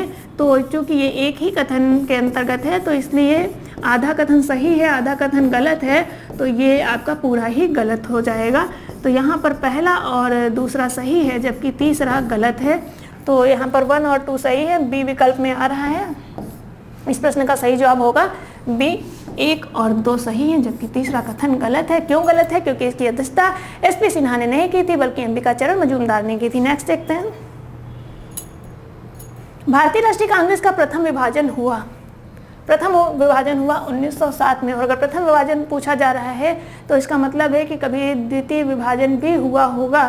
तो द्वितीय विभाजन अगर कभी बाई चांस प्रश्न ऐसा पूछ लिया जाए तो द्वितीय विभाजन जो हुआ था ये हुआ था 1918 में। और जब सुरेंद्रनाथ बनर्जी के नेतृत्व में उन्होंने एक अलग दल, अपने समर्थकों का एक अलग दल बना लिया था, भारत उदारवादी संघ, तब कांग्रेस का दूसरा विभाजन हुआ। तो अगर कभी आपसे प्रश्न पूछ लिया जाए कि द्वितीय विभाजन कब हुआ कांग्रेस का, तो द्वितीय विभाजन हुआ 1918 में। यहाँ पे पूछा गया प्रथम तो 1907 में हुआ था, सूरत में हुआ था। नेक्स्ट देखते हैं, सूरत विभाजन का नेतृत्व किया था, किसने किया था?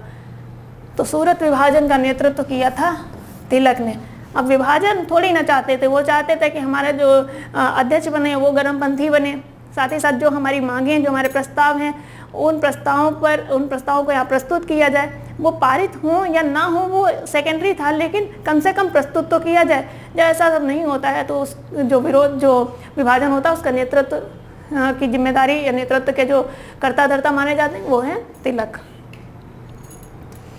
दिसंबर 1916 में कांग्रेस तथा मुस्लिम लीग ने एक ही समय अपने अधिवेशन आयोजित किए। कहाँ पर? तो आपको मालूम है कि जो दिसंबर 1916 का अधिवेशन हुआ था कहाँ हुआ था? लखनऊ में हुआ था। इसी में लीग और कांग्रेस के बीच एक समझौता हुआ था जिसे कांग्रेस लीग पैक्ट कहा जाता है। नेक्स्ट है, अतिवादियों और उदारवादियों के पुनर्मिलन की प्रक्रिया में प्रमुख शिल्पी। तो किस चीज़ की बात हो रही है? पुनर्मिलन, यानी कि नरमपंथी और गरमपंथी जो कि 1907 के सूरत अधिवेशन में विभाजित हो गए थे, उनके पुनर्मिलन की जो प्रक्रिया है उसमें मुख्य शिल्पी कौन है? एनी बेसेंट है, जिन्ना है, मैडम कामा है और तिलक है।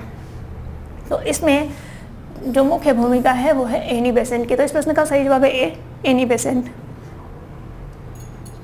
नेक्स्ट है, कांग्रेस के 1916 के लखनऊ अधिवेशन में कौन सा मुख्य दूरगामी परिणाम, अब यहाँ पे क्या पूछा जा रहा है? मुख्य दूरगामी परिणाम वाला निर्णय लिया गया। पहला, मुस्लिम लीग की पृथक निर्वाचन मंडल की मांग स्वीकार की। कांग्रेस और मुस्लिम लीग का अस्थायी विलय हो गया। कांग्रेस का अध्यक्ष एक मुस्लिम निर्वाचित हुआ। इनमें से कोई नहीं। तो जो पृथक निर्वाचक मंडल की मांग स्वीकार की गई थी यही एक दूरगामी परिणाम निकला। क्योंकि इसी के चलते आगे चल कर के पाकिस्तान एक अलग राष्ट्र की बात हुई और पाकिस्तान नामक राष्ट्र बना। तो जो दूरगामी परिणाम वाला निर्णय था वो पृथक निर्वाचक मंडल की मांग को स्वीकार करना था। नेक्स्ट देखते हैं, कांग्रेस ने कब पहली बार भारत की स्वतंत्रता का प्रस्ताव पारित किया? तो भारत की स्वतंत्रता का प्रस्ताव पहली बार पूछा जा रहा है, पहली बार पारित किया 1929 में। कहाँ पे?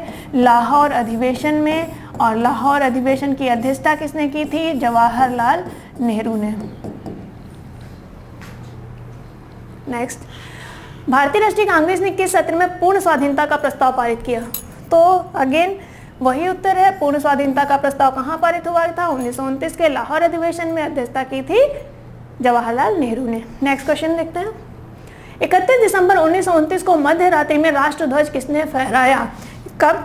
31 दिसंबर 1929 को मध्य रात्रि में राष्ट्रध्वज किसने फहराया? तो ये राष्ट्रध्वज फहराने वाले थे जवाहरलाल नेहरू। और यहाँ पे प्रश्न आपसे ये भी पूछा जा सकता है, 31 दिसंबर 1929 को रावी नदी के तट पर, लाहौर कहाँ है? रावी नदी के तट पर। तो रावी नदी के तट पर अगर पूछा जाए तट पर ध्वज किसने फहराया, तो भी आपका उत्तर होगा जवाहरलाल नेहरू। नेक्स्ट देखते हैं, भारतीय राष्ट्रीय कांग्रेस के निम्न में से किस अधिवेशन की अध्यक्षता जवाहरलाल नेहरू ने सर्वप्रथम की? तो जवाहरलाल नेहरू सर्वप्रथम जिस कांग्रेस अधिवेशन के अध्यक्ष बने थे वो है लाहौर अधिवेशन 1929। उसके बाद 1936 में एक बार अध्यक्षता करते हैं और 1937 में अध्यक्ष बनते हैं। तो यहाँ पर इस प्रश्न का सही जवाब है ए, लाहौर अधिवेशन 1929। नेक्स्ट देखते हैं, भारतीय राष्ट्रीय कांग्रेस का लाहौर अधिवेशन 1929 इतिहास में इसलिए प्रसिद्ध है क्योंकि, अब इसमें ऐसा क्या हुआ था जिसकी वजह से ये प्रसिद्ध है? पहला, कांग्रेस ने पूर्ण स्वराज की मांग का एक प्रस्ताव पारित किया था। दूसरा, इस अधिवेशन में उदारवादियों एवं उग्रवादियों के मध्य झगड़ा सुलझाया गया था। तीसरा, इस अधिवेशन में 2 राष्ट्रों की मांग के सिद्धांत को अस्वीकार करते हुए संकल्प पारित किया गया था। तो क्या है सही? तो इस प्रश्न का सही जवाब है ए, पहला कथन सही है। दूसरा, उदारवादियों उग्रवादियों ये कब हुआ था? ये 1916 के अधिवेशन में हुआ था। और 2 राष्ट्रों की मांग जो है ये मांग ही रखी गई थी 1930 का जो मुस्लिम लीग का इलाहाबाद का अधिवेशन था। इसमें पहली बार 2 राष्ट्र सिद्धांत को प्रस्तुत किया गया था कि मुस्लिमों के लिए पृथक राष्ट्र हो। हालांकि तब तक पृथक राष्ट्र का नाम नहीं दिया गया था। तो 1930 में, तो अभी तो 1929 है, 1929 में 2 राष्ट्रों के मांग के सिद्धांत की कोई बात ही नहीं है। तो यहाँ पर केवल, यानी ये भी गलत है और ये भी गलत है, केवल एक सही है। इसलिए इस प्रश्न का सही जवाब होगा ए, केवल एक। नेक्स्ट देखते हैं, स्वतंत्रता आंदोलन के इतिहास में 1929 का अधिवेशन इसलिए महत्वपूर्ण है क्योंकि कांग्रेस के उद्देश्य के तौर पर स्वशासन की घोषणा की गई, कांग्रेस के लक्ष्य के तौर पर पूर्ण स्वराज की प्राप्ति स्वीकार किया गया, असहयोग आंदोलन का प्रारंभ हुआ, लंदन में गोलमेज सम्मेलन भागीदारी का निर्णय किया गया। तो क्या इनमें से सबसे महत्वपूर्ण है? तो जो सबसे महत्वपूर्ण है वो महत्वपूर्ण क्या हुआ था? पूर्ण स्वराज की प्राप्ति को कांग्रेस का लक्ष्य स्वीकार किया गया था 1929 के अधिवेशन में। तो यही इस प्रश्न का सही जवाब है बी। नेक्स्ट देखते हैं, निम्न में से कौन सा एक 1929 के अधिवेशन में पारित संकल्प में शामिल नहीं था? क्या पूछा जा रहा है? जो शामिल नहीं था, भारत की विदेश नीति की घोषणा, पूर्ण स्वराज के लक्ष्य की घोषणा, सविनय अवज्ञा आंदोलन प्रारंभ करने की तैयारी, अस्पृश्यता उन्मूलन। तो अस्पृश्यता उन्मूलन इसमें शामिल नहीं था क्योंकि जो 1929 का अधिवेशन था वो अधिवेशन भारत को पूर्ण स्वराज के लिए पूरी तरह से निर्धारित था। पूर्ण स्वराज, तो फिर उसके बाद में आपकी कैसी विदेश नीति होगी, और अगर हमारी बातें नहीं मान रहे हैं तो सरकार एक नए आंदोलन के लिए तैयार है। और आंदोलन कौन सा होगा? सविनय अवज्ञा आंदोलन होगा। और उसका नेतृत्व किसको सौंपा गया था? गांधी जी को। तो बाकी सारी चीज़ें सही हैं, सिर्फ ये डी जो है ये गलत है, ऐसा कोई भी प्रस्ताव में नहीं शामिल था ये। तो इस प्रश्न का सही जवाब है डी। नेक्स्ट देखते हैं, 1929 के कांग्रेस अधिवेशन का अध्यक्ष किसे चुना गया था?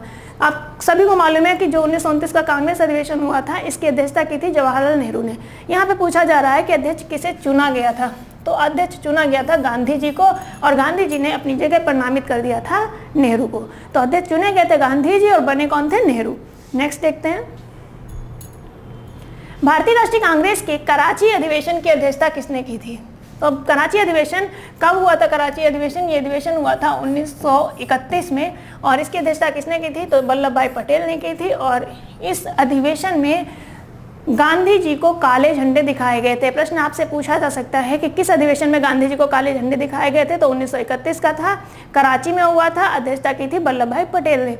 साथ ही साथ इसी अधिवेशन में मूल कर्तव्यों, मौलिक अधिकारों और मूल कर्तव्य और साथ ही साथ आर्थिक नीति से संबंधित संकल्प भी निरूपित किया गया था। तो आर्थिक जो मसौदा, जो आर्थिक नीतियों का जो मसौदा है वो तैयार किया था जवाहरलाल नेहरू और उनके साथ MN राय ने, मानवेंद्र नाथ राय ने।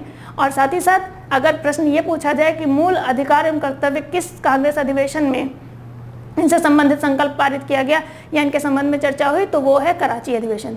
तो मूल अधिकार कर्तव्य की बात है तो भी कराची अधिवेशन, आर्थिक नीति तो वो भी कराची अधिवेशन, और साथ ही साथ गांधी को काले झंडे किसमें दिखाए गए थे? कराची अधिवेशन में। नेक्स्ट देखते हैं। 1931 में कराची अधिवेशन के लिए जिसकी अध्यक्षता सरदार पटेल कर रहे थे, किसने मूल अधिकारों तथा आर्थिक कार्यक्रम पर संकल्प प्रतिरूपित किया था? तो अब यही पूछा जा रहा है, किसने मूल अधिकारों और आर्थिक कार्यक्रम पर संकल्प प्रतिरूपित किया था? तो ये किया था जवाहरलाल नेहरू ने, और इनके सहयोगी थे MN राय, मानवेंद्र नाथ राय। इस प्रश्न का सही जवाब है बी। नेक्स्ट देखते हैं। निम्नलिखित में से किसने भारतीय राष्ट्रीय कांग्रेस के कराची अधिवेशन को महात्मा गांधी की लोकप्रियता और सम्मान की पराकाष्ठा माना है? तो ये किसने माना है? ये माना है SC बोस यानी सुभाष चंद्र बोस ने। जब गांधी जी कराची अधिवेशन में भाग लेने आते हैं, और ये अधिवेशन कब हो रहा है? ये अधिवेशन हो रहा है 26 मार्च को। और 26 मार्च से पहले आप आइए थोड़ा सा, तो 23 मार्च को 3 लोगों की फांसी हुई थी, किसी? भगत सिंह, सुखदेव और राजगुरु की। और इस 23 मार्च से भी और पहले आए तो आप देखते हैं कि 5 मार्च 1931 को गांधी इरविन समझौता हुआ था। 5 मार्च 1931 को गांधी इरविन समझौता हो रहा है। उसके बाद 23 मार्च को 3 क्रांतिकारियों को फांसी की सजा हो रही है। इसी से जनता में आक्रोश था गांधी के ऊपर कि गांधी अगर चाहते तो शायद इनकी फांसी टल सकती थी, इनकी सजा खत्म हो सकती थी। लेकिन जब वो इसी का विरोध के लिए गांधी को 26 मार्च का जो कराची अधिवेशन हुआ उसमें काले झंडे दिखाए गए। जब गांधी वहाँ पे पहुँचते हैं तो गांधी कहते हैं गांधी मर सकता है लेकिन गांधीवाद नहीं मर सकता। तो गांधी जी या गांधीवाद, गांधी आइडियोलॉजी कुछ है, इस चीज़ का भी वहीं पे घोषणा करते हैं। और आगे चलकर वो जो लोग उनका विरोध करने के लिए काले झंडे लेकर आए थे वो गांधी जी से प्रभावित हो जाते हैं और गांधी जी की जयकार लगाना शुरू कर देते हैं। तो इसी चीज़ को देख करके सुभाष चंद्र बोस कहते हैं कि ये लोकप्रियता और सम्मान की पराकाष्ठा है कि आपको कोई काले झंडे लेकर के आया है दिखाने के लिए और वो आपकी ही जयकार लगा रहा है, तो ये आपकी लोकप्रियता और सम्मान की पराकाष्ठा है। इस प्रश्न का सही जवाब है सुभाष चंद्र बोस। नेक्स्ट देखते हैं। सुभाष चंद्र बोस के त्यागपत्र के बाद भारतीय राष्ट्रीय कांग्रेस का अध्यक्ष कौन बना? सुभाष चंद्र बोस ने त्यागपत्र कब दिया था? तो ये त्यागपत्र दिया था 1939 में, जब ये त्रिपुरी कांग्रेस के अधिवेशन के अध्यक्ष चुने गए थे। लेकिन कांग्रेस वर्किंग कमेटी के साथ डिस्प्यूट होने पर ये त्यागपत्र दे देते हैं। तो इनके त्यागपत्र देने के बाद जो अध्यक्ष बनते हैं वो बनते हैं डॉक्टर राजेंद्र प्रसाद। नेक्स्ट देखते हैं। कांग्रेस की स्थापना के समय ब्रिटिश प्रधानमंत्री कौन था? चर्चिल है, एटली है, ग्लैडस्टोन है, रैमजे मैकडोनाल्ड है। तो कौन थे? ग्लैडस्टोन। कांग्रेस की स्थापना से संबंधित सेफ्टी वॉल्व का सिद्धांत किसने दिया? कि कांग्रेस के जो स्थापना है एक सुरक्षा कपाट या सेफ्टी वॉल्व के रूप में हुई, ये सिद्धांत किसने दिया है? और ये प्रश्न यूपी PGT 2021 में पूछा जा चुका है। तो किसने दिया सेफ्टी वॉल्व का कॉन्सेप्ट? ये दिया है लाला लाजपत राय ने। और लाला लाजपत राय ने किस आधार पर दिया है? तो 1913 में प्रकाशित ह्यूम की जीवनी, जो कि वेडरबर्न द्वारा लिखी गई थी, विलियम वेडरबर्न ने जो ह्यूम की जीवनी लिखी जो कि 1913 में प्रकाशित हुई, उसी को पढ़ा। उसी को पढ़ने के बाद उन्होंने ये तर्क दिया कि जो कांग्रेस की स्थापना हुई है ये एक सेफ्टी वॉल्व के रूप में की गई है और ब्रिटिश साम्राज्य की रक्षा के उद्देश्य से की गई है। तो सेफ्टी वॉल्व का कॉन्सेप्ट या सुरक्षा कपाट का कॉन्सेप्ट किसने दिया है? लाला लाजपत राय ने। नेक्स्ट देखते हैं। किस अधिवेशन में पहली बार कांग्रेस के मंच से सरकार की आलोचना सरकार की आलोचना की गई। तो किस अधिवेशन में की गई? तो ये था कांग्रेस का तीसरा अधिवेशन, जो कि 1887 में हुआ था। और कहाँ हुआ था? मद्रास में हुआ था, और इसकी अध्यक्षता की थी बदरुद्दीन तैयब जी ने। तो इसी अधिवेशन में कांग्रेस के मंच से सरकार की आलोचना की गई। साथ ही साथ क्षेत्रीय भाषाओं में भाषण यहाँ पे दिए गए, और जो चंदा इकट्ठा किया गया था लोगों से, उस चंदे से इसका आयोजन किया गया था इस अधिवेशन का। तो ये सारी महत्वपूर्ण चीज़ें इसके बारे में। तो इस प्रश्न का सही जवाब है तीसरा अधिवेशन। नेक्स्ट है, किस अधिवेशन में इंग्लैंड के सम्राट शामिल हुए थे? तो कौन सा ऐसा कांग्रेस का अधिवेशन था जिसमें इंग्लैंड के सम्राट शामिल हुए थे? तो आपसे चर्चा हो चुकी है, 1911 का अधिवेशन हुआ था, जो कि कलकत्ता में हुआ था। और इसी अधिवेशन में इंग्लैंड के सम्राट, और सम्राट कौन थे? जॉर्ज पंचम। तो जॉर्ज पंचम इसमें शामिल हुए थे। और इसी अधिवेशन में जनगण मन का गायन किया गया था रविन्द्रनाथ टैगोर के द्वारा। तो 125 प्रश्नों का जो ये आज का सेट था ये पूरा हो गया है। और जितने भी प्रश्न हैं ये परीक्षा की दृष्टि से बहुत ही महत्वपूर्ण हैं। आप इनको 2-3 बार रिवाइज कर लीजिएगा, स्पीड इंक्रीज करके आप उसको रिवाइज कर लेंगे, आप सुन भर लेंगे तो आपको अच्छे से आपका तैयारी हो जाएगी। और मिलते हैं एक अगले सेट में, नेक्स्ट सेशन में। तब तक के लिए आप सभी को बहुत बहुत धन्यवाद।